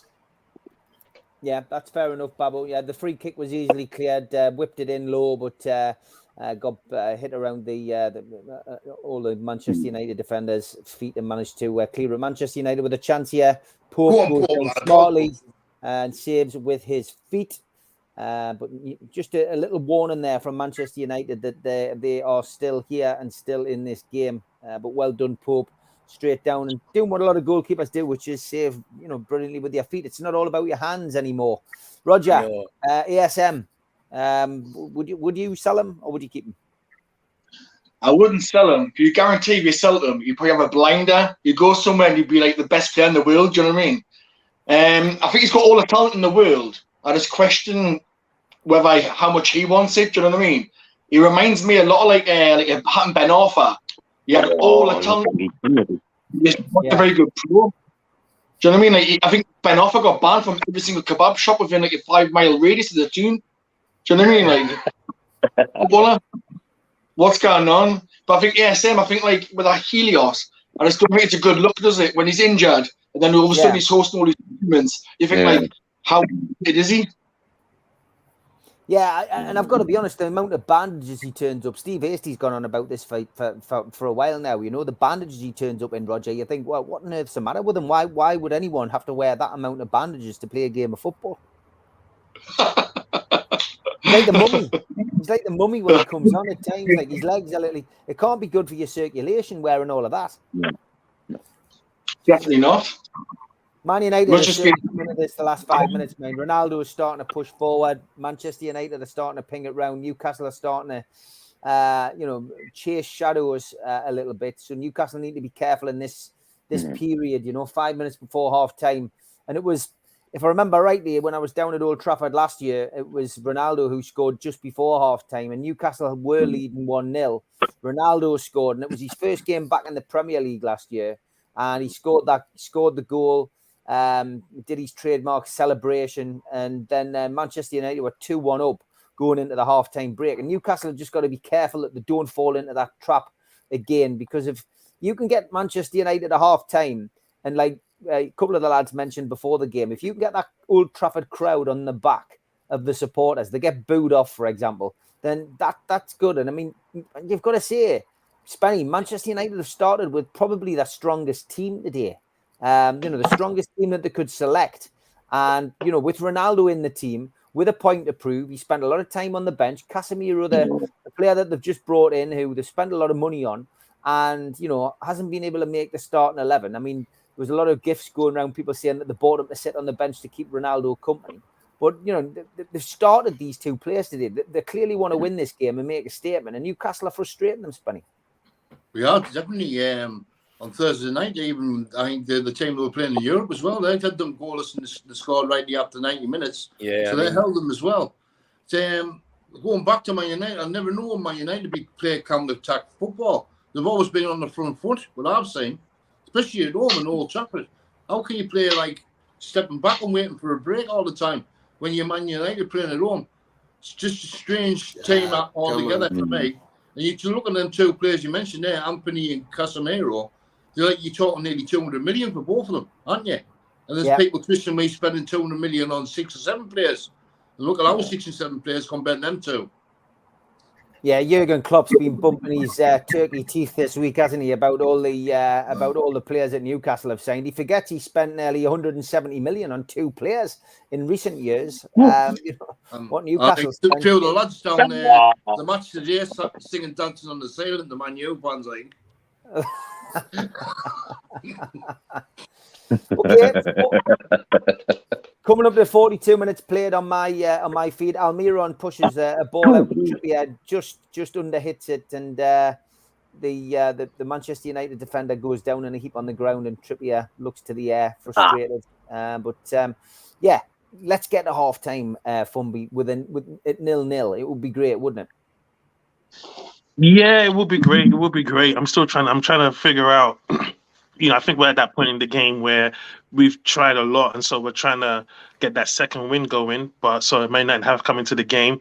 So if we can just marshal this game better and just get to halftime at 0-0, have a re-speak with the gaffer. What's his name? Anthony is a threat. You can see his talent, but we're dealing with him well so far. We just have to keep the ball better. I saw, I think it was Byrne who pinged the ball into Longstaff, and he just kind of headed it on. And I'm just thinking, if you're gonna ping those kind of balls, you have to bring it down. You have to be able to control it in midfield. Otherwise, you're just gonna lose possession, and that's what he did. So just be mindful of those things. What was that for? He just carded Byrne. Byrne's been carded. Oh, yeah, it was to be honest, the foul that he made there. He dragged him back, didn't he? And I mean, I think it's not. I don't think it's his first. He just in the Trippier ball, guys. Yeah, Byrne is getting booked, but the referee's trying to explain that it's not his first foul. To be honest, that was not a foul. Ronaldo went down. He got an award at the BAFTAs for that. He went down on the ground, minimal touch, and went down. So 2 minutes to go. Then let's get half time, lads, without conceding a goal, please. It must be really difficult for defenders at this level because any touch now, players are just going down. Any touch. Yeah. Tom Dixon says he'd be happy with a draw. We are playing well. Mozza puts the song out that everybody's singing, which is "Oh, what a feeling when you've got no flipping ceiling." I went up, so send us someone a link. Brilliant stuff. The Manchester United fans do look a little bit concerned. They're used to being 3-0 up against teams like Newcastle. But as we know, we aren't the team that we were, which Funby mentioned earlier on. We're not the team that goes down there and are the Whitman boys anymore. I'm just buzzing our back to Burn to get both 7-2. What was the knock on bed that? Classic. Okay, we're approaching half time. Newcastle still 0-0. Manchester United still on the attack. The last 7 or 8 minutes has been Manchester United all over. And there was a great ball in there, which Ronaldo was just a smidgen away from to at least getting a header on target. Ronaldo becoming freer. He slipped in there. He was. I slipped in between Shaw and Trippier. To be fair, it was a trademark header for Ronaldo had it connected, but it didn't. Pope kicks the ball out. We're just waiting for the amount of injury time that we've got. Botman was down, so 3 minutes injury time. 3 minutes, yeah. 3 minutes injury time. And it's good afternoon to Rachel. Hiya. Hi, Rachel. You all right? Yeah. Good to see you, Rachel. Have you managed to catch any of the game? Literally no. No. Well, you haven't missed. I'm hoping you'll give us an update on how we're doing, because I've managed to get it going on my telly now, but it's taken me about 20 minutes to sort it. Well, to be honest, Please Wait has been the man of the match on Roger's stream. On my stream, the little white swirly thing that goes round and round had a great game. He's covered loads of ground, but not really got anywhere. And I think Playback Error is probably my second best player on this device. Other than that, Joe Linton's hit the bar and hit the post in quick succession. Trippier's had a couple of free kicks which have led to nothing. And then in the last 5 minutes, Manchester United have started to come into the game a bit more. Ronaldo has probably had a couple of half chances, but it's fairly even Stevens. I think that's probably the best way to describe it. We've got Obviously, we've got 3 minutes of injury time. We're about a minute and a half into that now. What I will do, though, is I'll go through the stats just to give you an idea of where we're at. And it's 61% possession for Manchester United, 39% for Newcastle. Shots on target, 1 for Manchester United, 2 for Newcastle, 5 in total for Manchester United, 7 for Newcastle. Off target, 3 apiece. Passes, 206 for Manchester United, 131 for Newcastle. Corners, 3 apiece. Offsides, 1 for Man United, none for Newcastle. And blocked shots for Newcastle. Newcastle 2-1 up on that. Tackles 1. Manchester United 5-1 up on that. Aerial duels 1. No surprise at this. Newcastle always seem to be coming out on top of this at the moment with Dan Burn, big Dan Burn, and Botman. 9 aerial duels 1 to Manchester United's 4. Goalkeeping, only 1 save to make for Nick Pope, 2 saves to make for De Gea. Fouls committed, none. Fouls 1, 5 apiece. Yellow card, Dan Burn, the only person booked in today's game, and no red cards at this moment in time. So fairly even, Stephen. Slightly more possession, of course, for Manchester United, which you would expect. Other scores as we come into the half-time state of the play. Villa 0, Chelsea 1. Mason Mount with that early goal. Today, Leeds 0, Arsenal 0. Only 8 minutes played in that game, of course. And Southampton 1, West Ham 0. Roman Perraud got a goal in the 20th minute. Half time then at Old Trafford. And I know it's been difficult for us guys because we're all watching different streams. Bumby, give us your assessment as best you can on that first half. I think Man United are a team just above, a level above the 2 teams we played recently. And so now we've had to really up our game. And so we need a bit more quality in the final third and to keep the ball a bit better. Man United are going to counter us, and they're good at that. So I'm happy with the first half. We've got to 0-0. We've hit the post and the cross, but we should be a goal up. But other than that, I think, the boss will get them working for second half. But yeah, it's been a good first half. Okay, Vince, your take on that first half, pal? Yeah, I think we've done well. We've created some chances. We've got there. Obviously they're better than the previous 2 teams have played. I think the difference between the old team and the new team is fitness, and I think that's one thing that'll come good. We can still go on, and I think Eddie Howe can push them, and I think we can give a bit more in the second half. And we've still got a couple players on the bench that we could bring in, change things. But it's good. I think it's went well. His Man U, yes, they're breaking, but then they're not really causing problems. So yeah, good. Babu, I think we've done well. To be honest, I mean, we attacked. We're on the front foot for a good portion of the game. We counter-attacked well. I think once it got to the 48th minute, we started to run out of steam a little bit, and you could see it when Pope was trying to slow down the game. But I think I'm very impressed with the performance so far. I think we're letting Sancho and Anthony get a little bit too much space towards the end of the game, and that seems to be rocking the boat a bit. But I'm not sure who we can bring on in the 60th or 70th minute to kind of shake things up. But I'm hoping that we'll be able to get one at least in the opening 15 minutes and just try and defend for our lives, if you will. Okay, Rachel, you haven't seen much of the game, but I will ask the question that I asked everybody. First of all, what was your prediction for today's game? What were you expecting? Oh, we've lost your sound, Rachel. We've lost your sound. You put your headphones in. I'm not sure whether you're on mute. There you go. Can you hear me now? I can hear you now. Spot on. Yeah, go right, for it. Yeah. I'm hoping that it's going to be 1-0 to us. Mm-hmm. Okay. I'm thinking it's going to be a draw, whether it's going to be a 1-1 draw or a 2-2 draw, but I think a draw would be most likely. But heart wants... I can't see us losing. I cannot see us losing. I don't know why I cannot see us losing. It's not very often, to be honest, that you can say that going to a Manchester United game that you can't see is losing. And so that shows you how far we've progressed in a short space of time. Shelby's on the bench today, and again, I'm not sure whether you've seen the team, so I'll run through it. There was only one change today, Rachel.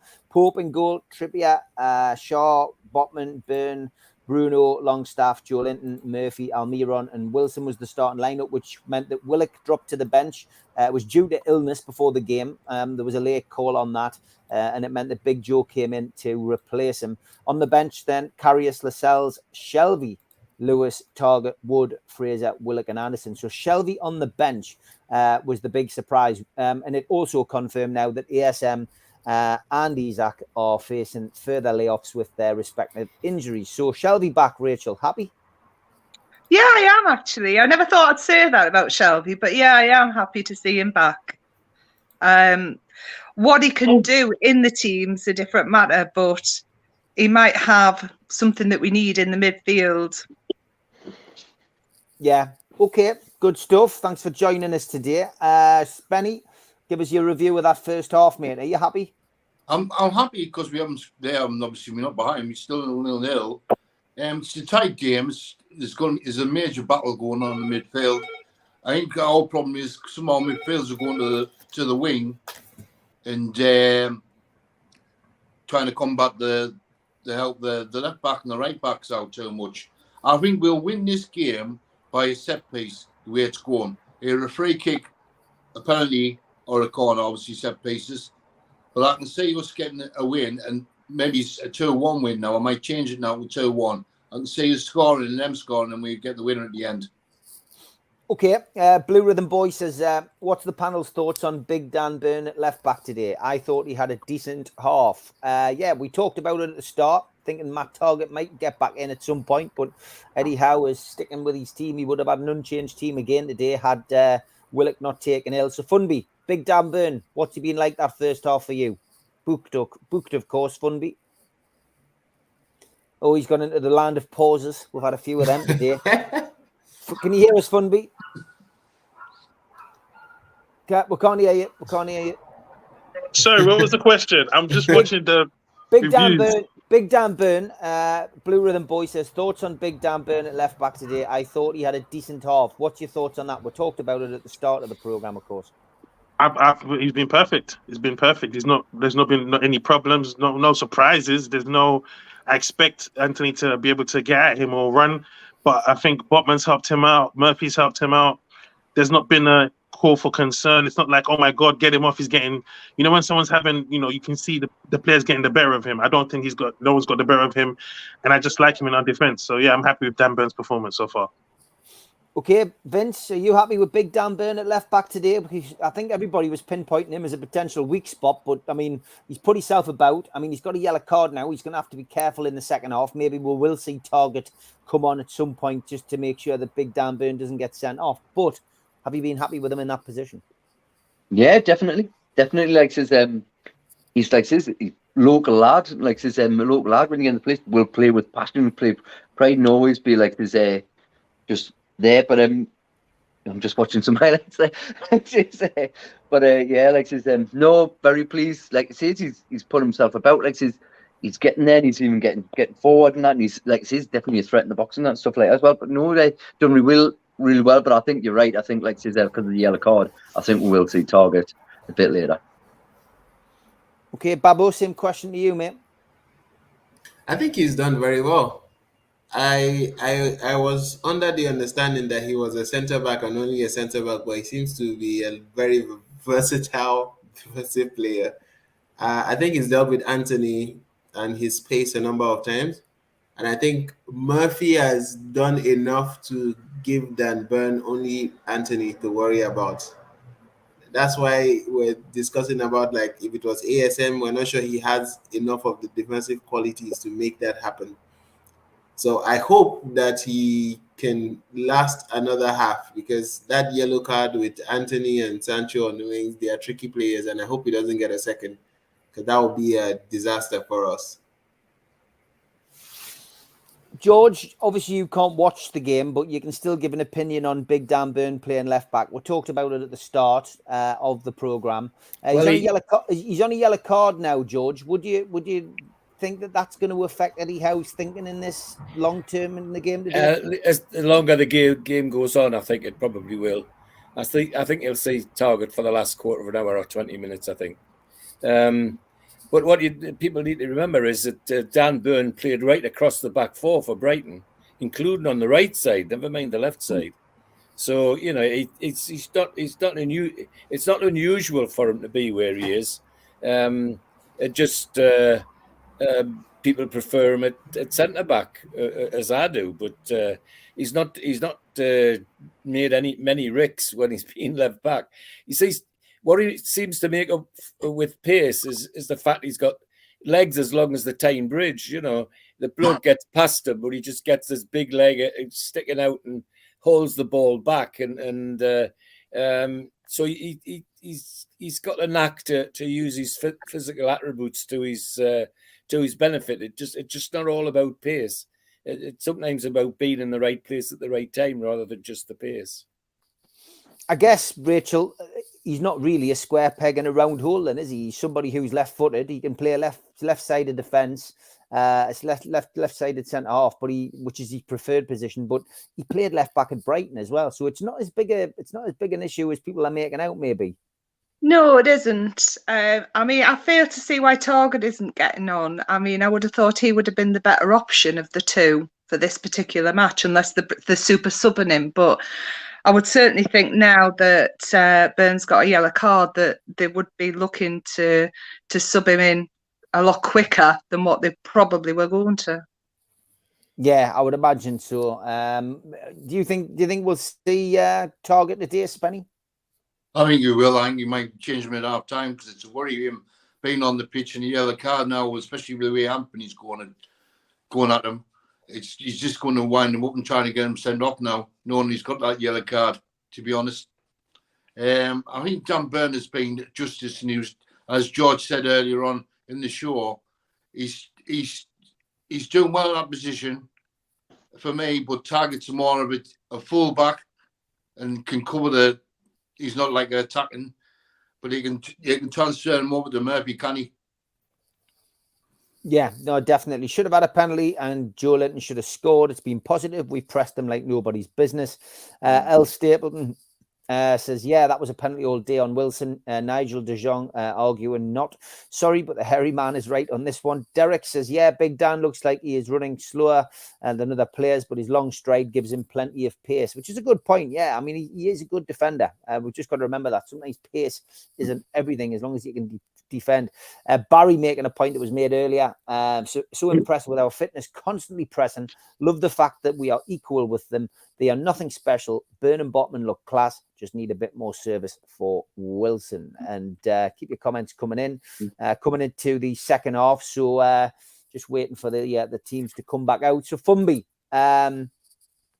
what's your mindset now? Still fancying us today? I think everyone also has to understand with Dan Burn at left back, we've conceded 9 goals this season. Like, people have been praising our defensive efforts, so it's not a problem. It's just not. He's just not going to give us an attacking support. However, I believe in the second half, just more of the same. We just need to get a rhythm going. I like to see Miggy get more what he was doing in the other 2 games. I'd like to see him do that more in this game as well. Just get on the front foot a bit more. Vince, after what you've seen, have you changed your mind on the scoreline? No. I like I said, because I think we can push it up another gear.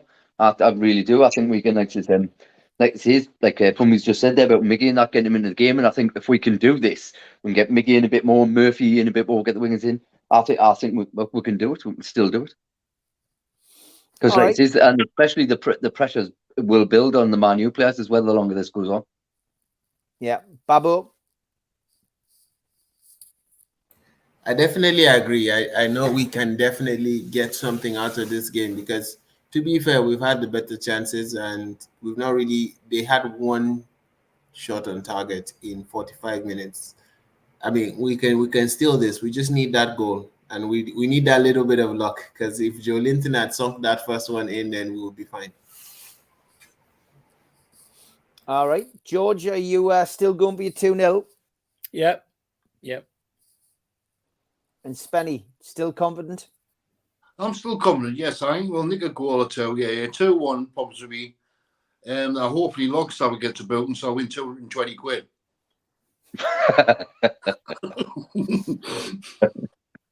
Would you make any changes for the second half, Babbo? Currently, no. I'll wait till like 60 minutes in, because if you introduce a player to this now, I feel like you might miss out on something, and I'm very worried about. I don't know. For me personally, I'm very worried anytime a defender, especially on the wing, gets a card, because I'm like, now every tackle has to be perfect. Now you're a weakness that they can exploit. So I'll just wait till 60 minutes in and then slowly introduce the changes. Okay, Spenny, any changes this second half? Oh, like I said, I will put Taggart on for Burn. Target. Anybody else? I don't know. I'm thinking Fraser should be involved a bit much. Murphy, yes, he gets in the right positions, like was said earlier on, but it's just his shot. It's just like Joe Linton in the 6-yard box for me. George, any other changes? I mean, Shelby's on the bench as an attacking option. No, I would leave it alone till the hour before I even start to think about it. Okay, Rachel, would you like to see Shelby involved today? Maybe give him a run out for the last 5 or 10 minutes. Yeah. Okay, Vince. Yeah, no, like I like his, just like the rest have said, give it to 60 minutes, and then like his yeah, I think like it depends how it's going with Anthony on the left. Left to see what's going on with Burn and that. So like so he would definitely be target. But again, like Shelby could be an option.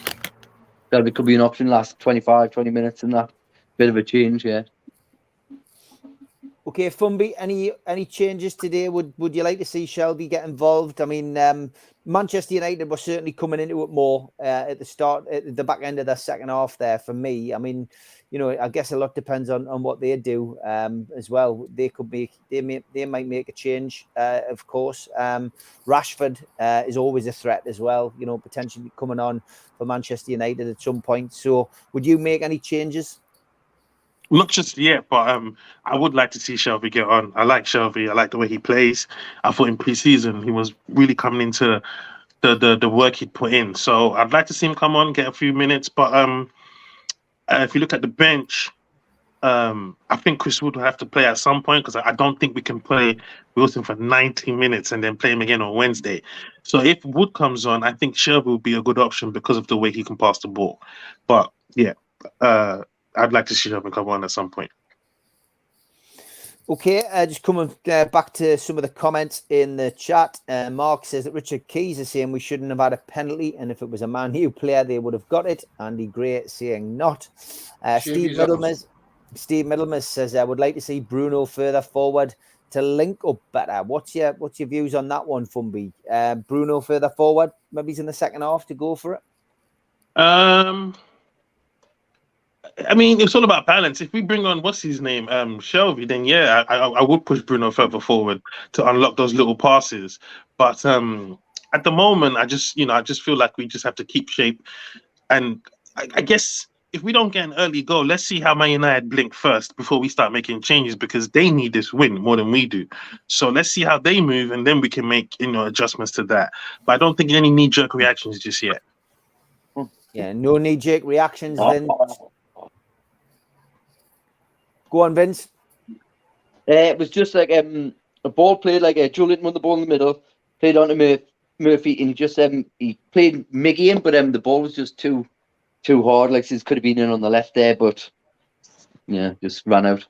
We'll be relying on you, Vince, because my stream's died again, so I've got no. Go on! Oh! What happened there, mate? Yeah. Just high pressing, winning the ball back straight away outside the box. Like it was played. Again, I'm just watching the replay here. Yeah, just closing down straight away. Bruno closing down. Yeah, Trippier winning it in. Wilson turned for there, just past the post, the back post. Close. Okay. Any signs of any substitutions there, either Vince or not? No, nah, nothing. I think they're just happy with the way it's going. Like we've come out and just high pressing again, straight on them. So like this here, no. Kicks on there. He's no good at door kicks. Him. I know. I really wish Murphy would believe in himself more and not look for the pass all the time. There's a couple of opportunities where he can go for a bit of an extra run, but he always wants to do the right thing. He wants to do the safe thing. When we're playing against the guys with 10 men, I saw him taking shots and like taking on people and like going for it. And I'm like, this is what you can do when you have a little bit of self-belief. He just doesn't have that conviction in his decisions. Yeah. Good afternoon to James, who's in the chat. Barry Hogan says, even in the tunnel, the Manchester United players are still twisting to the referee. Fucking offside, that. Just allowed. Yeah, well, it was offside, Spenny. Yeah, it was offside. What happened there, Spenny? Yeah, the goal just allowed Man United. Who scored? Ronaldo. VAR though. It was Ronaldo, but he was offside. He was offside by a mile. I'm just watching it there. He looked offside to me. I've just got my feed has returned. I'm actually going to use me rattle for that. Hold on, my feed. Have a real one, Steve. George with his 1952. What's going on? I've just missed something. Yeah, it's allowed. Has it gone to VAR? The Man United players have just surrounded the referee. I've just missed what's going on there. Just allowed offside. Well, what's going on here? Give Fernandez a red card. You shouldn't be allowed. You shouldn't be allowed to surround the referee like that. No. What is, man? I didn't know what happened. What are they doing, man? Go on, book them. The goal what won't. What are you doing, man? Lee Ryder on Twitter says the goal won't stand. No, take the ball. What's it? You can't do that. So basically, Man United players surrounded the referee. Ronaldo tapped home after a restart, claiming that Newcastle had taken the free kick. Lee Ryder says the goal won't stand. No. Well, didn't he? Didn't take it like he's just running. But the usual, the whole team surrounding the referee, shouting that, it's ridiculous. That. Yeah, typical Manchester United there. Bruno is certainly vexed by that. He's pushing forward and trying to do things on his own. All that stuff about surrounding the referee is a good sign to me. They're rattled. Yeah. Yes, definitely, George. Definitely. Get the rattle out, George. Okay, Newcastle United still 0-0 at Old Trafford. No substitutions in the second half, and both teams. There has been, Steve. Oh, there has. I did ask earlier. Please wait. It's been taken over half time. Please wait. Gone off. Terry Waite's brother. Terry Waite's Get a blinder. So the teams remain the same. Nick Pope, Kieran Trippier, Fabian Shaw, Sven Botman, Dan Burn, Bruno, Sean Longstaff, Joe Linton, Jacob Murphy, Miguel Almiron, Callum Wilson. Dan Burns on a yellow card. And there is Manchester United's lineup as well. Still the same. De Gea, Martinez, Ronaldo, Fernandes, Fred, Casemiro, Varane, Dolo, Anthony, Shaw and Sancho. And Newcastle and Manchester. Not much separating these two teams. A lot of people still feeling as if we can get something out of this game, and rightly so. And only point of interest in the first half so far is Ronaldo trying to cheat. And the players surrounding the referee, Manchester United players surrounding the referee to try and gain a goal out of nothing, essentially. But other than that, it's all clear. And the only really clear-cut chances we've seen in the game are the two which fell in quick succession to Joe Linton when he powered a header against the bar, came back out to him, fell to his feet nicely, and he hit the post with the shot. So, yeah. You've got to mention, Steve. It fell on his head. You've got to mention, Steve. Harry Maguire's still playing Flappy Bird on the bench. Yes, yeah. The same on his phone. Yes, yeah. Harry Maguire, yeah. And now Rashford is warming up. Again, a man who likes to goal against Newcastle. And Newcastle also will be keeping an eye on that, deciding what substitutions to make themselves. Two more games coming up, though, this week. And I mentioned it earlier at the top of the programme. They're going to have to use their squad, Fumby. Everton, of course, midweek. You reckon that's going to be the harder game. And then Tottenham away at the weekend. But one would imagine we're going to see, you know, a few changes on Wednesday after this game. Yes, I do. Well, it's funny because neither Isaac and ASM have had setbacks. That kind of, you know, limits how you want to rotate the squad because like, you're only looking at Fraser or maybe Chris Wood to come in. But the Everton game I thought was going to be tougher because Everton, they're not a great side, but they are disciplined. They work hard and try and make it as difficult as possible. But we're at home, and if we have a good result here today, I think that will have a good impact for at least Wednesday's game. And then Tottenham, we don't have much to fear in terms of it's Tottenham anyway. Whatever we do, we do. I think we're Tottenham, Fumby. They're a bit of a Jekyll and Hyde team, you know. I mean, they've got a great forward line in Kane and Son.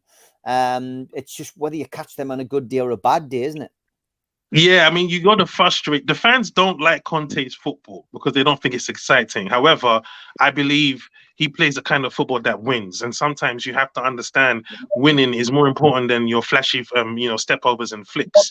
However, if we can frustrate that crowd long enough, they will turn on the team.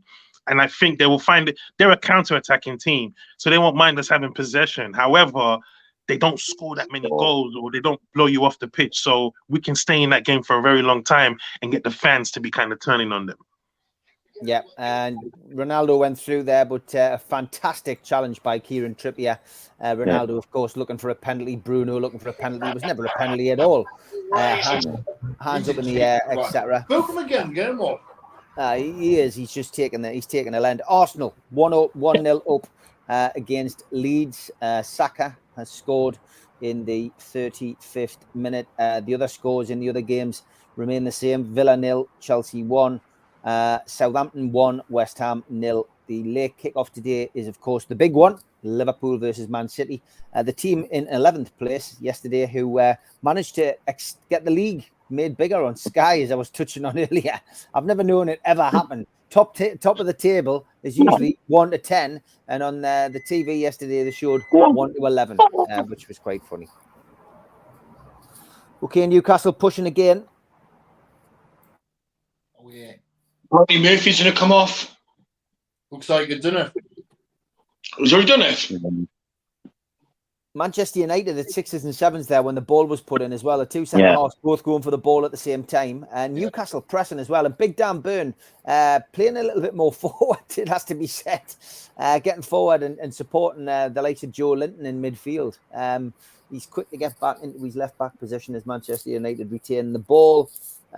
Resorting to playing the long ball now and hoping the players get onto it. Sancho, Fernandes and Ronaldo, of course, all the main threats up there. But yeah, interesting. What is happening with Jacob Murphy? Anybody? It looks like he's coming off for Fraser. That's what the commentators had mentioned before. He hasn't came on yet on my feed. Okay, Fraser. It's like for like that one, then, isn't it, Spenny? Yeah. I like Fraser better than Murphy, to be honest. I think he gets the balls in better. And he's got a shot on him as well, for me. Yeah, he definitely does. Rachel, Fraser wins his fair share of free kicks as well, doesn't he, Rachel? He does, yeah. I mean, to be fair, he's a feisty little fella.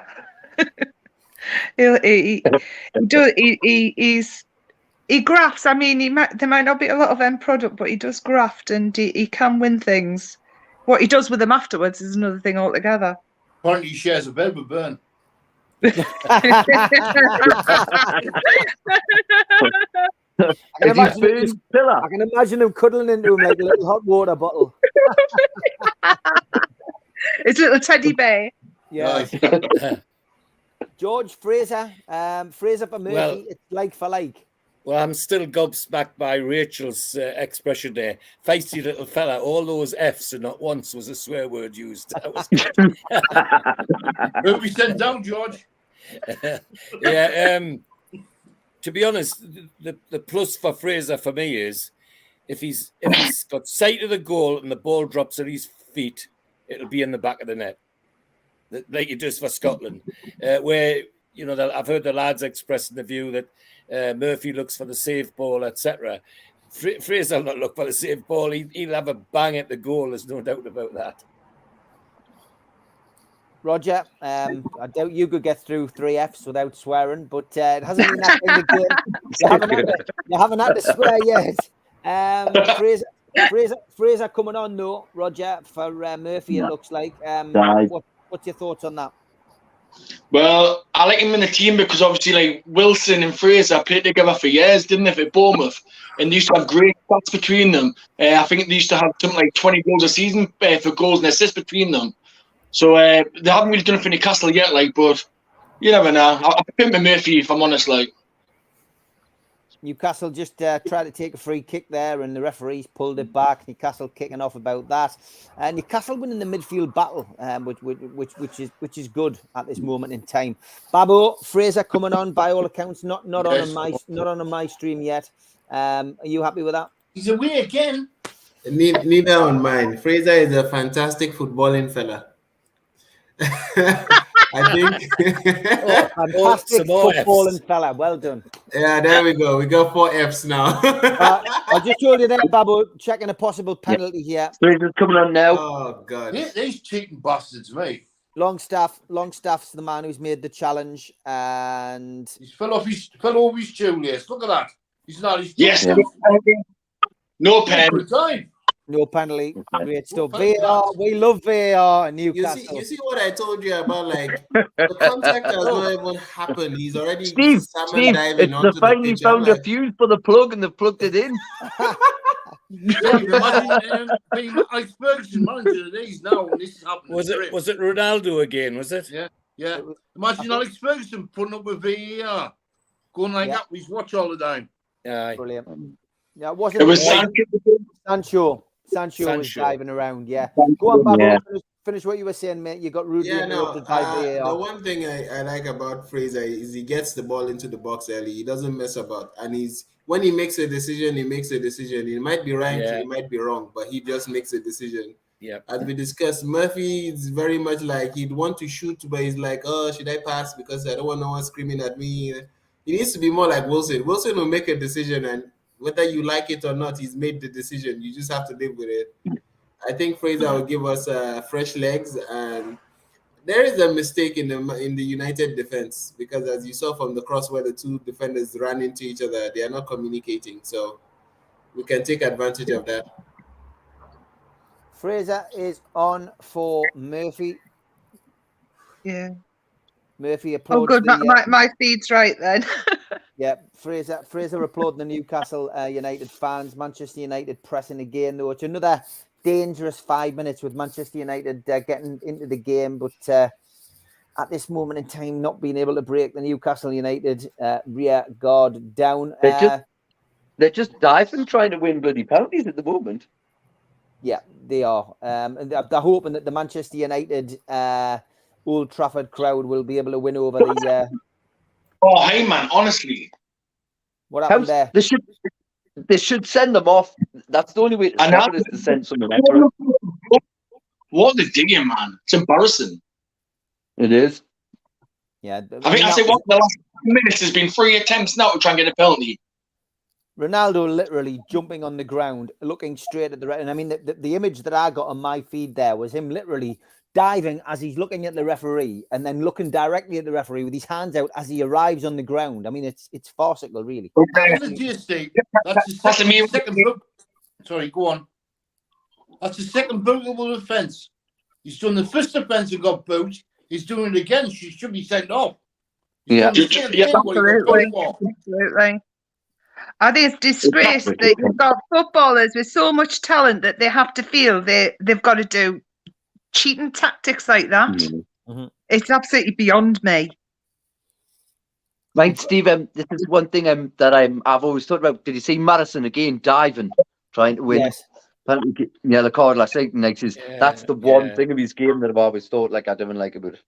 Yeah, I've got to be Alan honest. I mean, Shearer's I watched Alan the Shearer. highlights. I watched the highlights of Leicester, and I mean, he had a couple of chances which he missed. I mean, it was a poor game for Leicester, and of course, the diving led, as you say, Vince, to another yellow card. Now that's 5 yellow cards. Not sure how many of them are for diving, but he's now suspended for Leicester's next game, Vince, of course. Yeah, it's just like it. That's when we were talking about. Yeah, he's a great player, but it's getting players with the right attitude, and that's definitely not what we don't need that in the team. And of course, he did it in It's front of the right England there. manager, so I don't think he's going to get in the England squad after that. Free kick for Newcastle on the right-hand side again. Trippier is standing over at Newcastle's big guns are all in the box. Let's see what happens here. Trippier with a free kick. Anybody take over? Because my swirly, a little circle has come back on. It's kind of put it out to the left to Burn. It's led to nothing. Like if we managed to win a throw-in. Alan Shearer's just traded there. If you keep on effing diving, you'll eventually get at something. Mm-hmm. Fair point. Funby, we've brought Fraser on. We've got to bring him into the game. Yeah. I've got to get a stream of the game. I've just been watching a blank screen, just looking for links for the past 5 minutes. I don't know what's going on. Yeah, let's get Fraser into the game. I guess I have no eyes right now.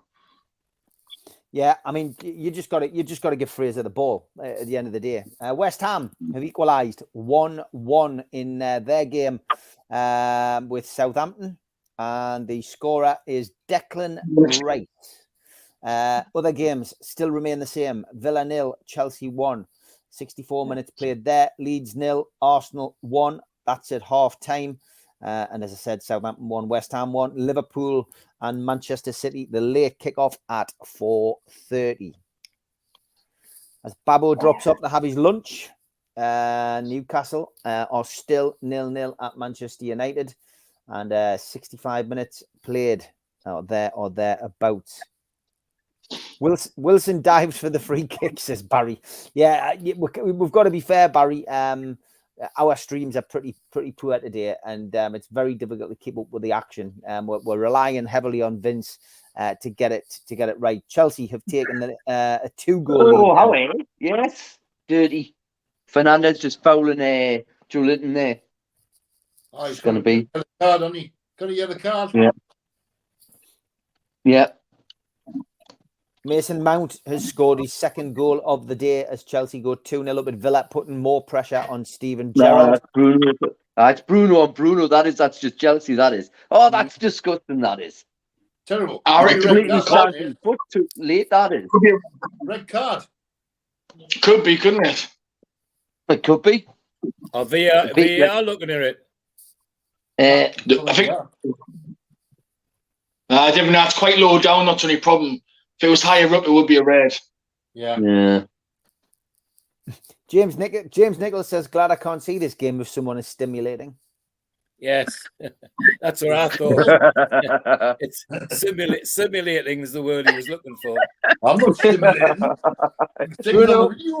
Bruno is back on his feet, and he's back on his toes. Bit of a dead leg for Bruno, I think. But Bruno Fernandes has received a yellow card, and Kieran Trippier finds himself in the same place again with another free kick on the right-hand side. On the ball. We need to do something with this. For once, will this stream just not freeze when the free kick's going to be taken? And no. Unfortunately, oh, yes, there we go.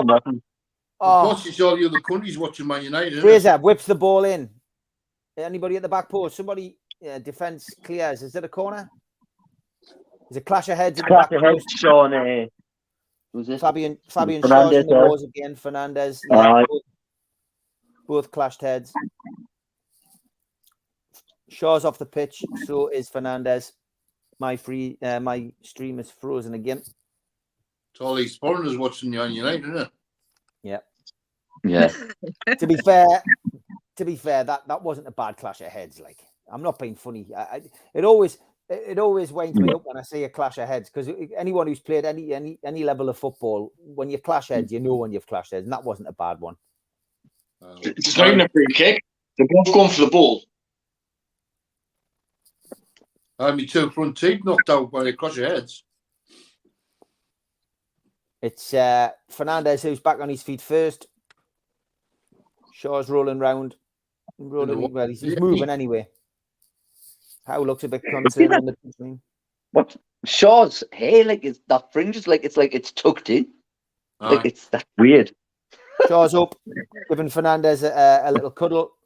Good news for all the ladies. Shaw hasn't got any cuts or bruises. Thank God for that. I knew you'd say that, Rich. He's definitely a fan's favourite. Yeah. It's a relief. It's a relief. I can hear Sam cheering from here. When Shaw's playing, she's not watching his feet. No. De Gea's ready. He's going to take the goal kick. Well, when Gary Speed used to play for us, so he had a secretary at the university, the only thing she could talk about was his thighs. Yes. Not how many goals he scored or how good a header he was. Oh, he's got lovely thighs. Quite depressing to go in the office, it was. Last night I used to be caught and I was talking about Gavin Peacock's legs. They used to be massive once, however. Similar build to Gary Speed, mind. Similar build. Yeah. That's how he used to get up. So that's how Gary Speed used to get up so high for his headers. Headers, that's right. Yeah. What for that? Chris Bell says Real Madrid are 1-0 up. Not sure who they're playing today. I've got to be honest. In the Scottish Premiership, Rangers did win 2-1 against Motherwell, keeping the pressure on. They're just being dirty, man. Casemiro just brought Fraser down. He's been booked.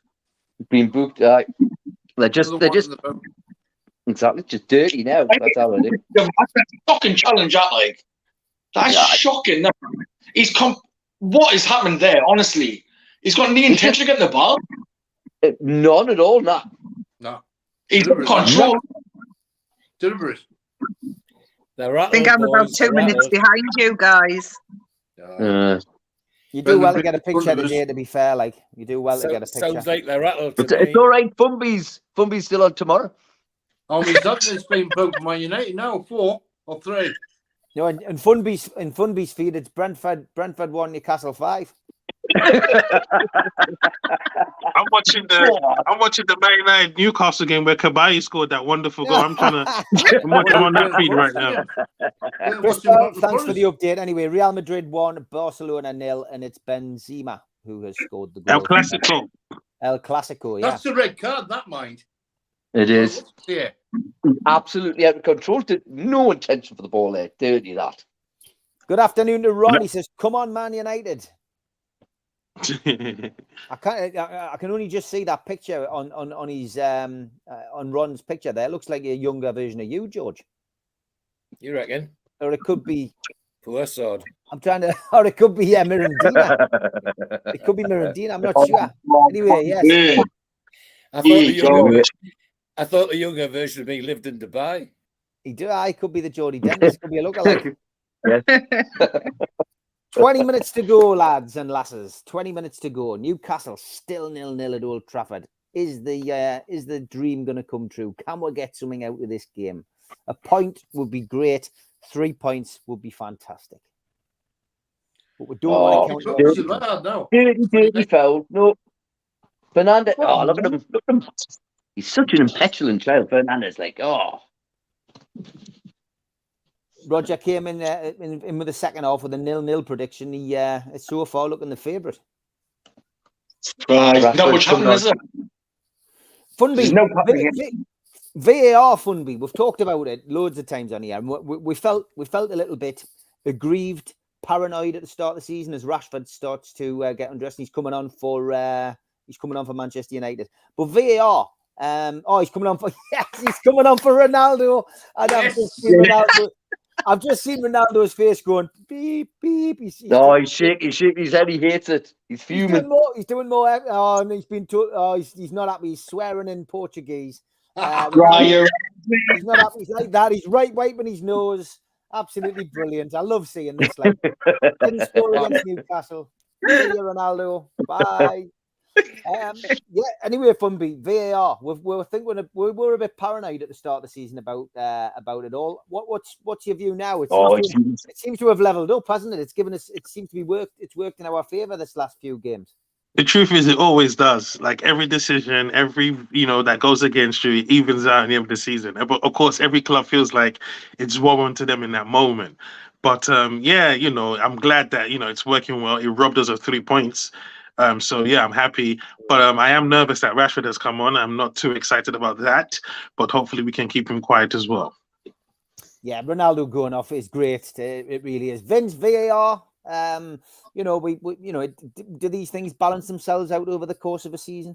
Seems as if they do now. Steve, this is what VAR was supposed to get rid of. No balancing out to actually make a right decision. True. It wasn't supposed to be for this. There shouldn't be any balancing out.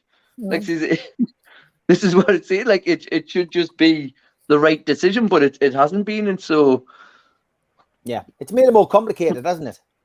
Yeah, totally. Like it's been ridiculous. Yeah. Spenny, VAR. Are you a fan this week? I'm a fan. That goal we got disallowed against, was it Crystal Palace? Yeah. I think VAR's changed in our favour since then. Believe it or not. Before then, it wasn't. Yeah. I think you're right.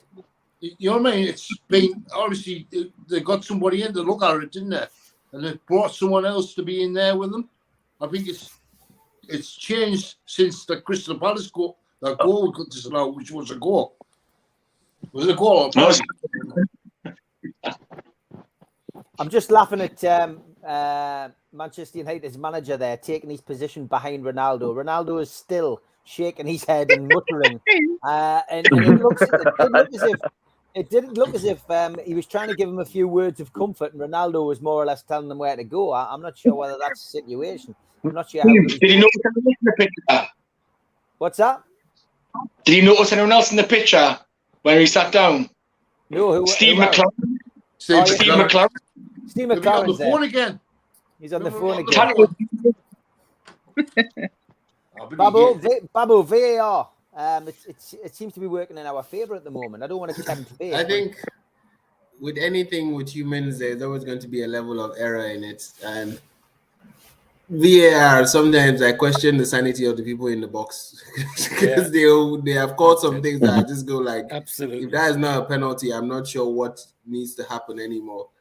I think in the grand scheme of things, it does balance out, but there needs to be a better way of getting it done because VAR has ruined the games. Before you had some goals where you're like, okay, that's a bit dodgy, but you could talk about it. Now they have everything, and now they're even giving dodgy calls.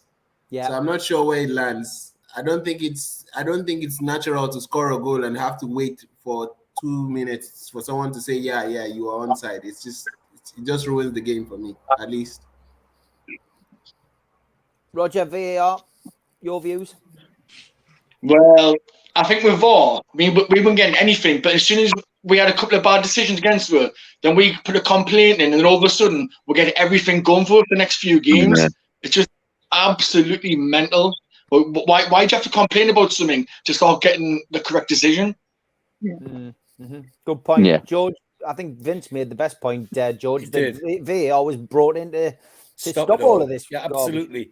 And he's that's spot on because it hasn't stopped anything, and there shouldn't be a matter of balancing out over the season. It's there to be either right or wrong, and too many times even we can see something's wrong. And if we can see it, well, what the hell are they doing at Stockley Park? Yesterday I went to the opening of the World Rugby League World Cup, and the referees used the camera all the time and never stopped the game more than about 30 seconds. That was it. Done. Yes. And where ours, as somebody said, sometimes you're waiting 2 minutes, hanging around. People celebrate the goal and then they celebrate it again, or we can't celebrate it again because it's not a goal. It's ridiculous. It's not the system, it's the people operating it that's the problem. Yeah, I mean, what was it? What was it like? Was it on the screen in that when you were at the rugby, George? You know, Yeah, and we've only got one screen. No, we had an extra screen. They put a big screen at the Gallagher end. That's where it should be all the time, George. Up against where the restaurant was, they had an even bigger screen there. So you could see 2 screens all the time. That's where we should have it all the time. Yeah. Yeah. Mm-hmm. Yeah.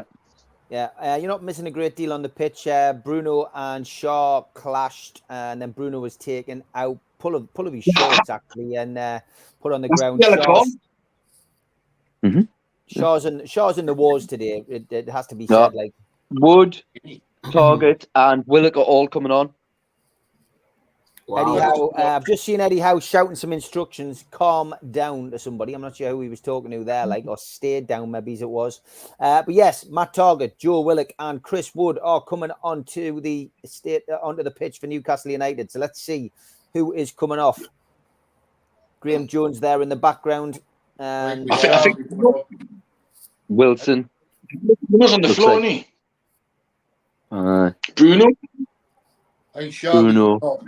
Bruno has certainly been feeling it. Bruno's been certainly. Callum Wilson coming off for Chris Wood. And Jorgen. Yeah. Callum Bruno, I for Willock. Aye, Bruno. Bruno's coming off for Willock. Oh, God. And Dan Byrne is coming off for Matt Target. Yeah. That's your 3 He's changes. limping a little bit. Bruno, like, maybe he's been injured. He got a dead leg earlier on, and anybody who and I've said this before, anyone who plays with you get a dead leg, it's a creeper, isn't it? It comes back on you. And I mean, you know, you could be just feeling that, you just don't know. But 3 changes are made: Willock on, Wood on, Target on, and as I've already said, Target coming on for Dan Byrne, Bruno coming off and Willock going on, and Callum Wilson coming off and Wood going on. So interesting this. Oh dear, Stapleton. We've got a corner though. Come on, Chris Wood, make a legend of yourself, says Derek. Exactly. I'd love to see it. Wood. Okay, 78 minutes played though. Newcastle have a corner. Newcastle's got Wood. Come on. Newcastle's got Wood. I tell you what, I'd like to see Joe Willock get a goal today, because they have been working with Joe Willock for the last few weeks on trying to improve his prowess in the box. So Joe Willock, Chris Wood, either of those 2 to score today would be absolutely fantastic. Anybody? We're going for the draw, says Barry. Right, we are. The corner's clearly been taken. What happened there? It was just played the Miggy at the edge of the centre of the box, and he just blasted out with the ball. Right, okay. So a bit of a waste. I've got to be honest. Miggy's been quite quiet today, Funby. We haven't really talked too much about him. I know it's been difficult with the feed going on and off for most of us, but I haven't really heard Almiron or seen too much about Almiron today. That's what I said. You know, this is that. You know, Luke Shaw's not. He's not a cheap left back. You know, this is the kind of level you have to play that extra level. So you get a kind of a sense of, if we're playing in Europe and we're playing against these level teams, Almiron's not going to be enough. You know, even though the last 2 games and he's been playing well this season, this is that level where you have to you just need that bit extra, you know, and so that's why it's been a bit quiet today. Yeah, I would agree. Anyone stood out for you today, Funby? Long stuff. The defense. The defense, yeah. Botman's been amazing. Tackles, getting hit, but just solid at the back, man. I mean, I think even I was listening to Man United fans talking about the game, and they were saying how we are good defensively. We are a good defensive unit. So I'm happy that that's still going on. Yeah, Longstaff's given away a free kick.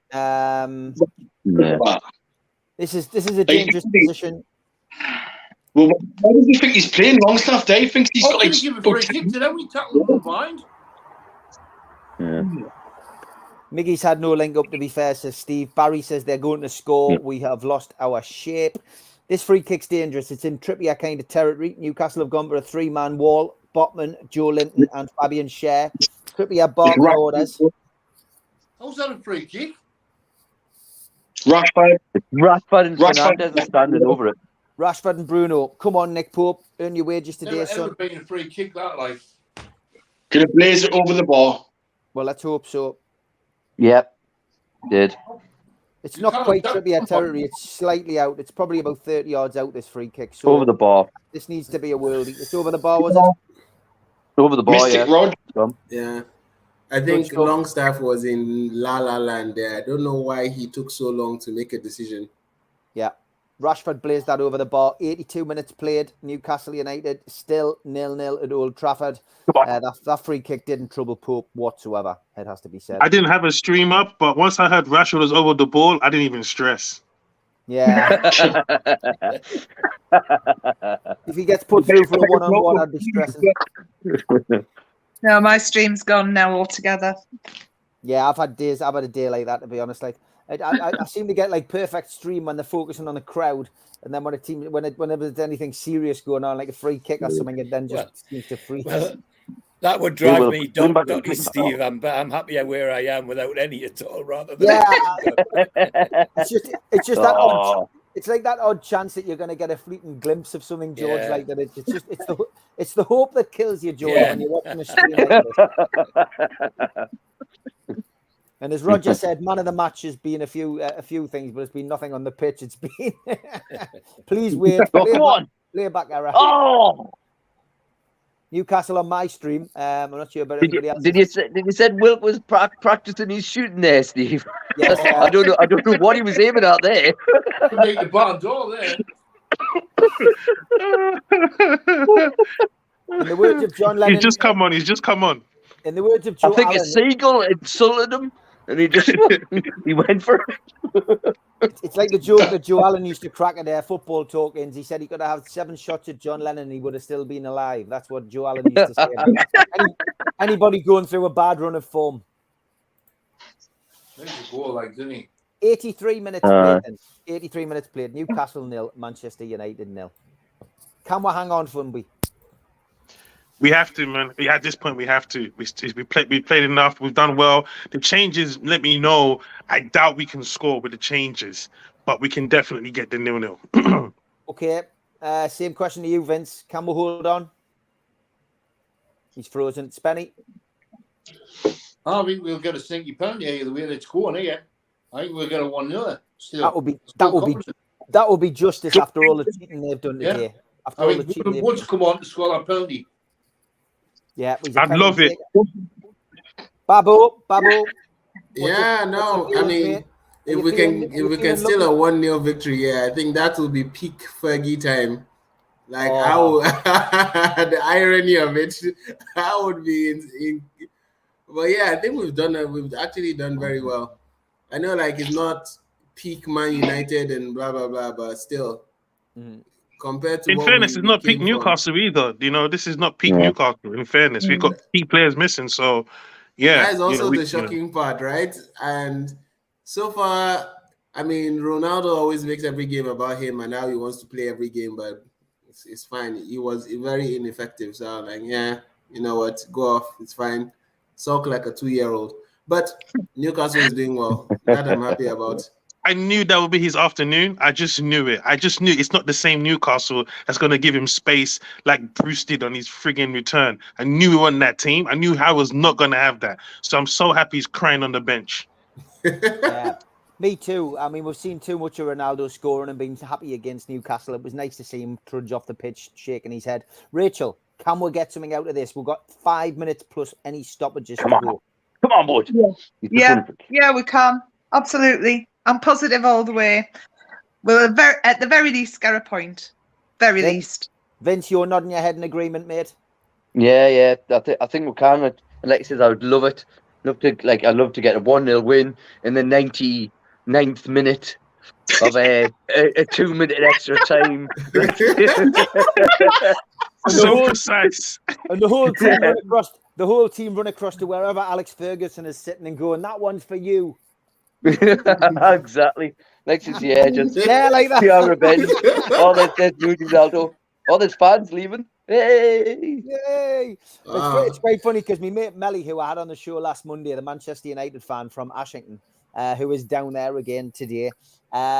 He was at the Man City game.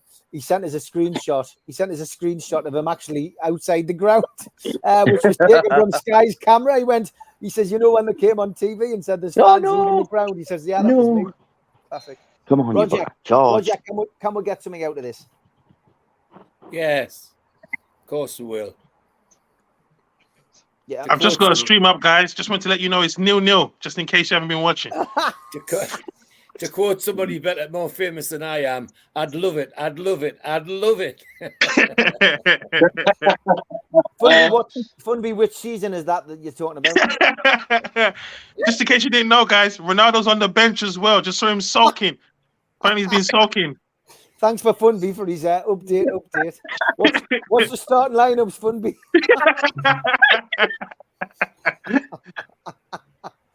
Classic. Okay, 87 minutes. Come on, lads. Keep a hold. Please keep a hold of this. I'll be happy with 0-0. I'll take it now. Just give me this point. Yeah, definitely. We're in the top 6, regardless of what happens. What I don't want to go down here, put all this effort in, and then get hit with a sucker punch. Please, no, not this time. Not another Liverpool. Let's just get something out of it. This is it. How's it looking at the minute? Oh, Vince. We hold our own. They get the tackle, we just get the ball off them all the time, Rachel. Right. Fraser's through. Go on. It's frozen. Fraser's not through now. Manchester United's on the attack. Oh no, Pope's come up his lane. What's he doing? No. Oh, thank God for that. What happened there? Pope came flying off his lane. And he must be offside. He must be offside though. Well, it's frozen now. The referee, where the hell's the ref? What's going on here? No, it's all right. It's all right. He's asking a penalty shot, Connor. I don't know where Vince is because Vince had the most up to date. No, Rashford was offside anyway, mate. He was about half a yard off anyway. No matter what happens, even if it was a penalty, he was offside. So Rashford it doesn't matter. Offside. Pope came far too far off his line, which was ridiculous. I've got to be honest. I think he had a better option than that. They're all complaining, looking for an offside. My feed is now looking at the linesman. I've just seen it. I've just seen the commotion, lads. Yeah, this is crazy. The linesman didn't put his flag up. Is he off? I've got no idea what's going on here. It's going to be a goal kick. The linesman didn't give the offside flag, but if they had given a penalty, whatever, would have went back to VAR and went a bit offside. It was definitely offside, but they didn't give it. Goal kick. It's a goal kick. It's not a penalty though. No. It was offside. Even if it wasn't even a penalty. It was just a miss. I think Fred was just trying to claim for everything. Fred scuffed his shot. That's it. Yeah, God. Honestly, I know. Man. Oh, how are you, lads? Funny enough, Steve, I think Pope did well there, because he put Rashford off. I think so, yeah. I mean, I was proper caught in the moment there. Then I'm looking for Vince, who's got the best stream, and he's disappeared. I'm going to Vince for like an update. Someone's coming on, Steve. Who is? Someone's coming on there now. All right. It wasn't a pen and it wasn't offside, Derek. Yep, that's great. They're saying the trip. Longstaff never fills me with confidence. So well done. Oh, there we go. Longstaff. He's just. Oh God. Shaw's going off. Shaw's going off for Lascelles. 5 minutes injury time. Oh, 5 minutes. That's not bad. Usually it's 15 at Old Trafford. Shaw's Five's long enough when you want to hold on. Don't mess it up. Please don't mess it up. Rest in peace, Vince's phone. Its battery's died. Oh no. Vince, not Lascelles. Vince is now texting in. Lascelles coming on. he's clearly watching. Yeah, that's why I said don't mess it up. Just anything that comes in the box, you clear it, Rosie. We don't want any ball playing defenders now. There's no time to start playing in the box. No, you guys give the show some credit, man. Every time he's come on, he's been solid, man, clearing everything. Can't believe it. Yeah, that's what we want. Just clear everything. Don't think. Spenny was watching the game from under his shirt there. It's probably best to do that for the next 5 minutes, Spenny. Especially with Lascelles coming on. Oh, he's not. He's not on. Lascelles is on. Oh, no. No.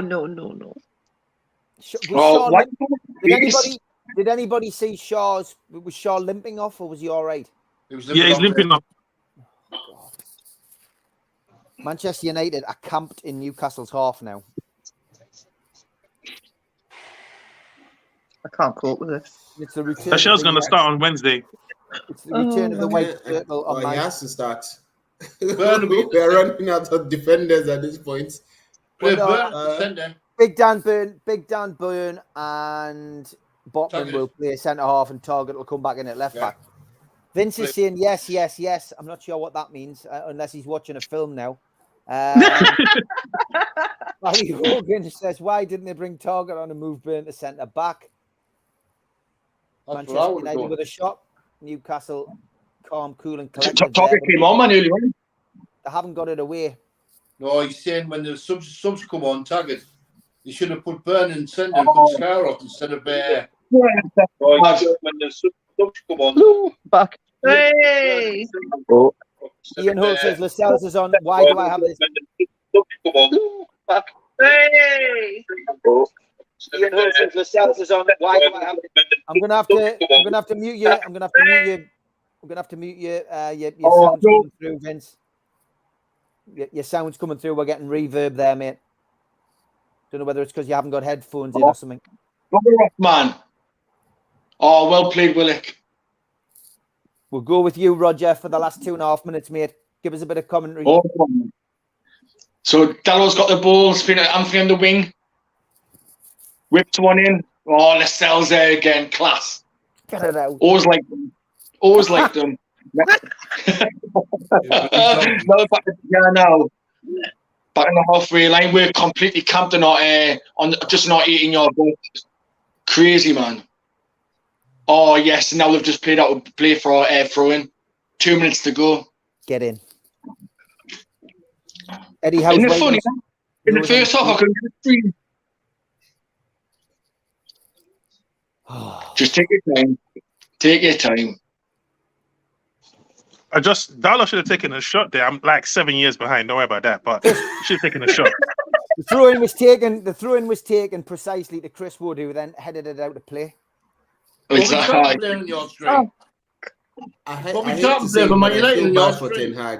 No, Dennis Law. Dennis Lawyers. Squeaky bum time. Dennis Law is sitting in the stand in all of our streams, and in Funbees he's actually playing with George Best. Go on,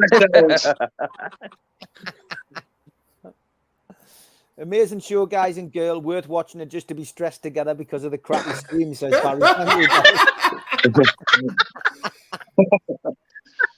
Amiobi just scored a cracker, by the way, guys. Who Amiobi? Boy, she's going to stay Jack Milburn. Yeah. That's mine, Spenny. That's mine. All right. Push up, man. What are you doing, man? We're into the last minute, folks, at home. Must be the last minute. Must be the last minute. Dennis Law has Rashford just missed the header there. I tell you Goal what, kick. Newcastle, I think this is Newcastle got out of jail there because that was a pinpoint ball in. Rashford's head.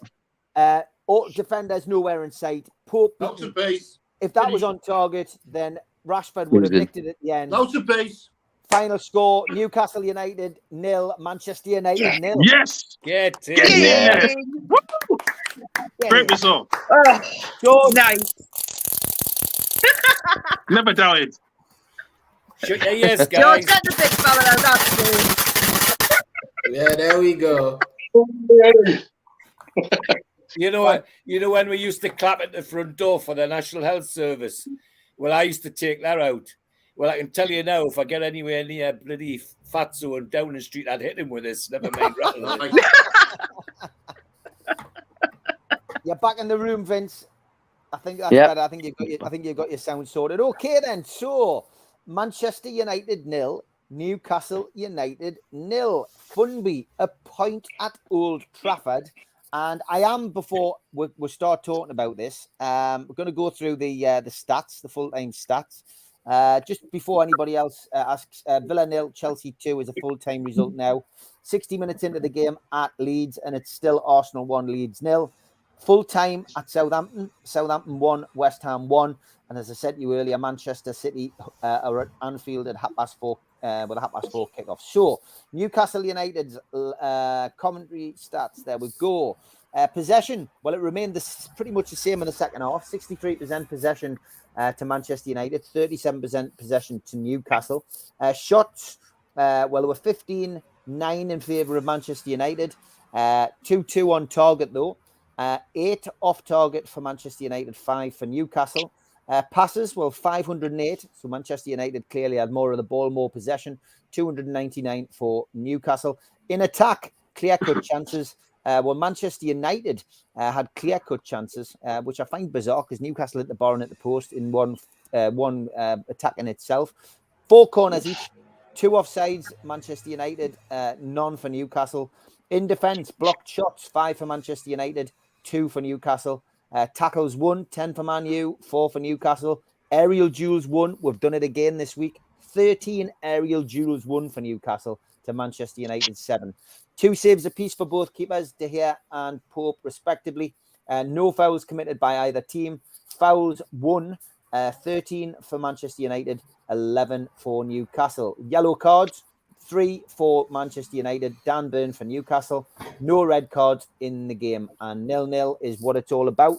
A point for Newcastle. Keeps the run going. Keeps Newcastle in the top 6. And gives us a great opportunity going into Wednesday's game against Everton to get 3 points and maintain our position in those European slots. So, Funby, give us your review as best you can. It was a bit of an intermittent feed for all of us today. But give us your view on that and what that point means to Newcastle moving forward. Literally just saw the Rashford chance, by the way, which made my heart skip. He should have scored that. But overall, great performance. Normally we come here, we get beat. I think, if we had just a bit of more of our key players, I think we could have taken this team. But I'm happy with the performance, happy with the result. 15 points, so it keeps us pushing. We still only lost 1 game, and we still only considered 9 goals. So the foundation is strong. Just patience, and we just keep building. Wednesday, I think we can beat Everton, and we move. Spenny, what about you, mate? What's your views on that point? It's a great point at Old Trafford. It's not the win that we were hoping for. But look, we'll take a point. Manchester United didn't come to lose that game. They wanted to win. They wanted to make a statement. They wanted to get away with probably what they normally get away with against Newcastle teams. But as Funby quite rightly said at the start of the stream, this isn't the Newcastle of old. It's a European point for us. Teams like us going away from home, getting a point, gets us up that leg in that European position. This is how it goes. You win at home, you draw away. That's how you win getting these positions. Old Trafford is any team in the world is hard to get a result there. Tell you that now, regardless of how they're playing. I'm proud of the boys today. Well done. Yeah, got to be proud of the team, Rachel. You haven't seen much of the game today, Rachel, but listen, you're a fan like the rest of us, and it's a 0-0 draw against Manchester United. It's a point that we're taking from Old Trafford, and there's no doubt about it that they'll be more disappointed than us. Oh, 100%. I mean, we've gone to Old Trafford, kept a clean sheet, and come away with a point. Job done. Fantastic, absolutely fantastic, isn't it? It's great time Brilliant. to be a Newcastle fan. Vince, you had the best stream, and to be honest, you gave us all the jitters when you dropped off and your phone died, and we were all going, where is he? But listen, you had the best stream today, I think, mate. What was your take on that today? Give us your full time review, mate. It's basically from what I take of it, it's a team like this. Like, we're a team in confidence. We went there with no fear and just played our game plan. Just normally under Bruce, we'd settle and go, all right, we'll sit 5 at the back, bus it and everything like that. But no, we're a totally different team with defense. Says Botman, class. Says, I think man of the match for me. Says, but yeah, really good. Says, yeah, a point away to Old Trafford. Says, we've got says drawn against Oh, he's died again. Bob, Steve. Yeah. he's gone. Lord Vader, the force is intermittent. The first Babu, one with you. give us your review of that game today. I think it was a good display. We didn't have 3 of our key players. I was still able to hold a full force Man United with their first team. So I think it's a sign of how much we matured as a team and how well we've developed in the last couple of months. I think what was more apparent was when the cells got brought on, we all were like, "Oh my God, it's a matter of time," and we should not have that. We should have a couple of players we can bring off the bench to be like, you know what, this is a good replacement, and not like for like in position, but like for like in quality. So I'm looking forward to the January transfer window. If we can get 2 more players that will actually lift our squad up, then it'll be good. But it was a very good performance defensively from the team. Yeah, Roger, your views on the game today? Well, I think I picked the worst game possible to pick to jump on for my first game. Absolutely nothing happened. I thought it was going to be shouting, swearing, running around the room like a lunatic. No, it happened. But no, on the grand scheme of things, a point away from home is great, and especially at Old Trafford. I'll take that any day of the week. And you felt like it was going to be a 0-0, didn't you, at the start of the second half? I went back round the board and asked people what they thought the predictions were, and you got it spot on. You just get a vibe, don't you, from the start? I think like in the first half, I think there must have only been like 2 or 3 shots or something between both teams. It just didn't really have that classic sort of feel that did it. So, that's a good point, though. We'll take that. But I'm going to go and do some graft, mate. Great, thanks for jumping on, mate. Give us your man of the match before you jump off, because I'll be going round and asking everyone else. Please wait. Please wait. Take care, Roger. See you soon, mate. See you later, Roger. Bye. Great to have Roger on. George, give us your match review then. From watching all of us go mental. Newcastle still in 6th place, 15 points there. Just below Manchester United on 16. It's great watching you all having a good time and absorbing it all. But it's funny how you can pick out the star man by the names he's mentioned. You know, I knew Almiron was quiet because hardly anybody mentioned him. But every now and again, people are mentioning Botman and Trippier and so on. So, but let's face it. However, how long is it since we were in a position to go to a place like Manchester United and feel confident that we'd get something out of a game? That's got to be worth a lot for fans. It's certainly worth a lot for me. I mean, the years I've been supporting the club, and a number of times I've been to Old Trafford and got really disappointed. Not disappointed today. In fact, you need to remember we hit the woodwork. They didn't get anywhere near the woodwork. And that's got to be good. It's got to be positive and cemented on Wednesday night and get a win to take us further up the league. Okay, I've got to be honest. I agree with Brian. For me, my man of the match today was Fabian Schär. I thought he had a great game. I thought, the back 4 as a whole, as a unit, played well. Dan Burn, he was under the microscope certainly today because of the opposition that he was facing, and I think he did very well as well. But I thought Schär was involved throughout the game, so I'd probably give it to Fabian Schär and probably say that Burn was a close second for me. But the back 4 as a unit, as Funby's already mentioned, were excellent. There wasn't too much from Trippier today. His free kicks weren't very productive, but he was his usual great organisational self, put in a few tackles and probably did just played his part as usual. And it's always difficult to give Trippier man of the match because he maintained such a high level of performance. But I thought Schär just stood out today, and for the fact that he got battered from pillar to post, eventually had to limp off and make way for Lascelles in the last 5 or 6 minutes. But yeah, I would give it to Fabian Schär. Fumby, what about you, mate? You're on mute, mate. You're on mute. Yes, sorry. I'd give it to Schär as well. He was supreme. I thought the whole back 4 was good. But he was definitely he got the tackles in. He battled really hard today, and he had to limp off in the end, which was unfortunate. But I'll give it to Schär. He was really solid today. Spenny, what about you, mate? I think I'll give it to Dan Burn because he was playing on the left again, and he's not in his centre. Everybody's down him on that left-hand side, and he's kept them quiet. He's done the business. Botman will get the plaudits, I think, again. But I think Dan Burns being the man of the match, plus all the ones who didn't get a stream and still commentated on the match as well. Brilliant stuff. Rachel, difficult, I guess, but I mean, a point at Old Trafford, I think it's easy to say, isn't it? The back four have played well, especially. Oh, given yeah, a clean it's sheet.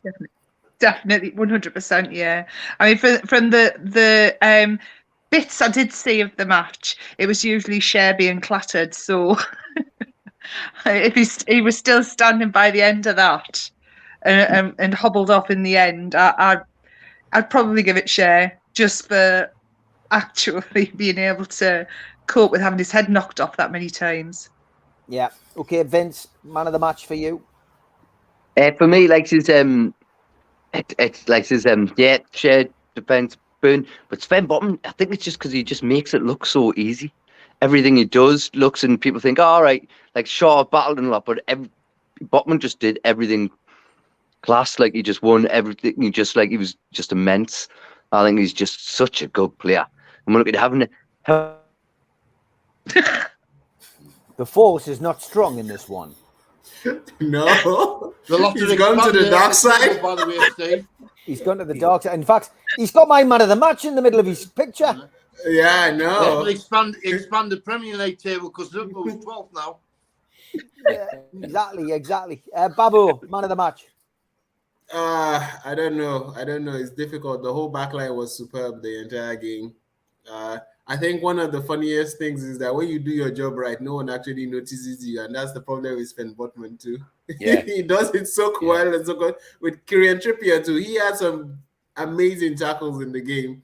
So I don't know. I'll give it to Fabian Schär because I'm very biased with him. I think he's one of the best defenders I've seen in a Newcastle jersey. Yeah, I think they got behind Burn a few times with his lack of pace. Botman covered him a couple of times, but that is teamwork, says Kenny. We'll come back to you, Vince, finally. Your man of the match was Botman then, was it? Or was it Shaw? Botman. It was Botman, like Shaw's brilliant, but just Botman, just watching him, and he's just amazing. The one point I want to get across is just talking about Newcastle defending that well, having a great defence. How rare is that? Like it's just it's unbelievable, and this is something that the midfield and strikers can build on. Knowing the confidence we've got, like in defence like that, it's just great. Okay, I'll ask the lads who managed to see the game. Tom's got a question. We'll do this and then we'll finish. What's your thoughts on Pope today? My thoughts on Pope today. He didn't have a great deal to do, Tom, but the one thing that he nearly did was cost us the game at the end. He came streaming off his line, and when you see that on Match of the Day, you will wonder how on earth he came to the decision that was the right thing to do. But listen, that's what goalkeepers do. Goalkeepers are all a bit mental at times. We rode our luck a little bit at times, but listen, he's England's number 2 for me. I still don't think he'll be England's number 1. I think that Pickford will keep that mantle for the World Cup, but I think that Pope will continue as number 2, and I think he'll go to the World Cup still. And I don't think today's game will affect that. It's another clean sheet for him, and that's all that matters when you're a goalkeeper. Spenny, Pope. Like you said, Pope didn't have much to do. I thought, yes, I couldn't believe he came out and did that. Like, couldn't understand why he did it, because he was going anywhere. The winger was going to the line, and the other one was tracking him anyway. So it was very surprising why he came out for. Yeah, it was a bit kamikaze, wasn't it? I'm fighting with the dog. Sorry. It's all right. Okay. Nick Pope, he's a good keeper, isn't he, Rachel? He's better. I think for me, he's proven each week that he's better than Dubravka, certainly. And I think he'll go to the World Cup. Yeah. Oh, definitely. I would like to think he would be number 1, but no, I think he'll be number 2. I think it'll be little hands, unfortunately. Yeah, it will be. Battle of the 2 England keepers, of course, on Wednesday night. Vince, yeah. Pope, what did you make of Pope today? Yeah, classic like his year. Babu. This is just getting ridiculous. I think, as I always say, players make decisions, and when you make a decision, you stick with it. He stuck with it, and luckily, he was right. But he should not try and give us heart palpitations like that anymore. I don't think we can handle it after the last 7 years. Yeah, go on quickly, Vince. I put my phone in the bin, Steve. I'm sick of it. But yeah, British no, like it's class. Yeah, no, class like this. I think when he came out there, Steve, he'd just been bored. He just wanted something to do. Like this, but yeah, like he said, no, having Pope now, like he's just a different class. And that's to do with just upgrading the team and where we want to go. So yeah, definitely fantastic. Yeah. George, he's a good keeper, isn't he? And he'll be happy with a clean sheet today. Actually, I read something on the computer yesterday. Somebody talking about our defensive qualities, and this person, I forget who it was now, was suggesting that they're better because they're more confident in Pope. Yeah, exactly. He's made Shaw and Botman and Byrne and the others that more confident of their ability because they know they've got him behind them. Exactly. Okay, I will be back 7 o'clock tomorrow, with the Monday Club, giving you your opportunity to come on the show and chat.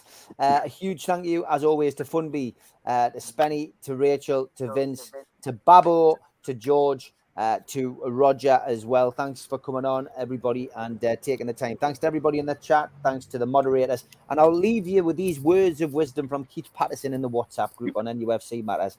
The gap between us and Manchester United has literally disappeared in 12 short months. Nice place to end that. Okay, folks, I'll play out with the adverts. Take care. See you all again soon. Thanks for joining. See you, people. Bye-bye. Bye. Bye. A big thanks to our sponsors, Skips and Bins, telephone 0800 25 45 25 3, email inquiries at skipsandbins.com, website skipsandbins.com, easy contract free and pay as you go waste collection. Thanks to Darren Baldwin Funerals, based on Old Durham Road in Gateshead. Their phone number is 0191 478 2730. You can email Darren at darrenbaldwinfunerals.co.uk or go to the website darrenbaldwinfunerals.co.uk. Thanks to Garden of Healing Dispensary, CBD, hemp and cannabinoid specialists based on Nunn Street. The GOHD.com is their website. And thanks again to 3 Property Investments, who specialise in sourcing investment properties for their clients who are looking to invest in the North East. They offer a full in-house service from sourcing the deals to managing the properties for you. They've done over 100 plus deals in the past 12 months for clients all over the UK. Give them a follow on Instagram, matty.patter_northeast property and phil.reed_northeast property, or email phil@3property.co.uk if you're interested in getting a good property deal. Thanks to the lads at Mr. Vicky's Handmade in Cumbria. These are hot sauces and you can find them at mrvickies.co.uk or place an order by ringing 01768 210 102. Thanks also to the lads at Blowhole Brewery, a fine amount of ales available from their website, www.blowholebrewery.co.uk. Thanks to Media Arts for all the help with the video technology. Thanks to qtechshop.co.uk, the makers of pool tables and snooker tables in Wallsend, Newcastle, and the guys who run our website, NUFCmatters.com. If you want to subscribe, hit the badge in the corner and you can subscribe for free. Still do 7 shows a week. Hit the thumb up to like the video and click share to share to your social media. We're also available as a podcast on iTunes, Spotify and the rest. And if you want to become a member, click join underneath this video, or you can put your smartphone over the QR code. It will take you to the membership section of the website. If you choose to go that way, then you will get a pen, a cup, a scarf and a membership card and entry into the monthly draw for a one-off payment of £25. We also give you something for free. If you want a car window sticker, email john@nufcmatters.com and he will send you one if you are a subscriber. We also help the food bank on here. NUFC fans, foodbank.co.uk is the matchday bucket. If you go there, you can make a virtual donation at any time of the year. And don't forget, Peter Beardsley Soccer School, October half term, Monday the 24th to Friday the 28th of October. You can book now, peterbeardsley.soccerschool.com. Peter's also running Monday night training on the 26th of October. Again, the same website. And if you want to meet Peter Beardsley, well, you've got 3 chances. Newcastle Legends game, Friday, October the 14th. The Peter Beardsley talk-in is taking place after the game. Tickets for this are available from NUFCmatters.com. Adult admission is £5, junior admission is £2. The talk-in is adults only, and that is a £10. And the events are all taking place at the Fox Hunters Pavilion in North Shields. We've got Peter Beardsley available, tickets available for the St. Dom's Catholic Club show. You need to go straight to their website and you just buy your tickets there. And for this one at the Irish Centre, tickets are available now on NUFCmatters.com. Don't forget, Supermax at the Dog and Parrot, every pre-match and every post-match, every home game. And John Gibson and John Anderson are at Pumphrey's pre-match only. If you did like our true crime stuff, it has all migrated to the True Crime channel. So get yourself across there on YouTube and subscribe today.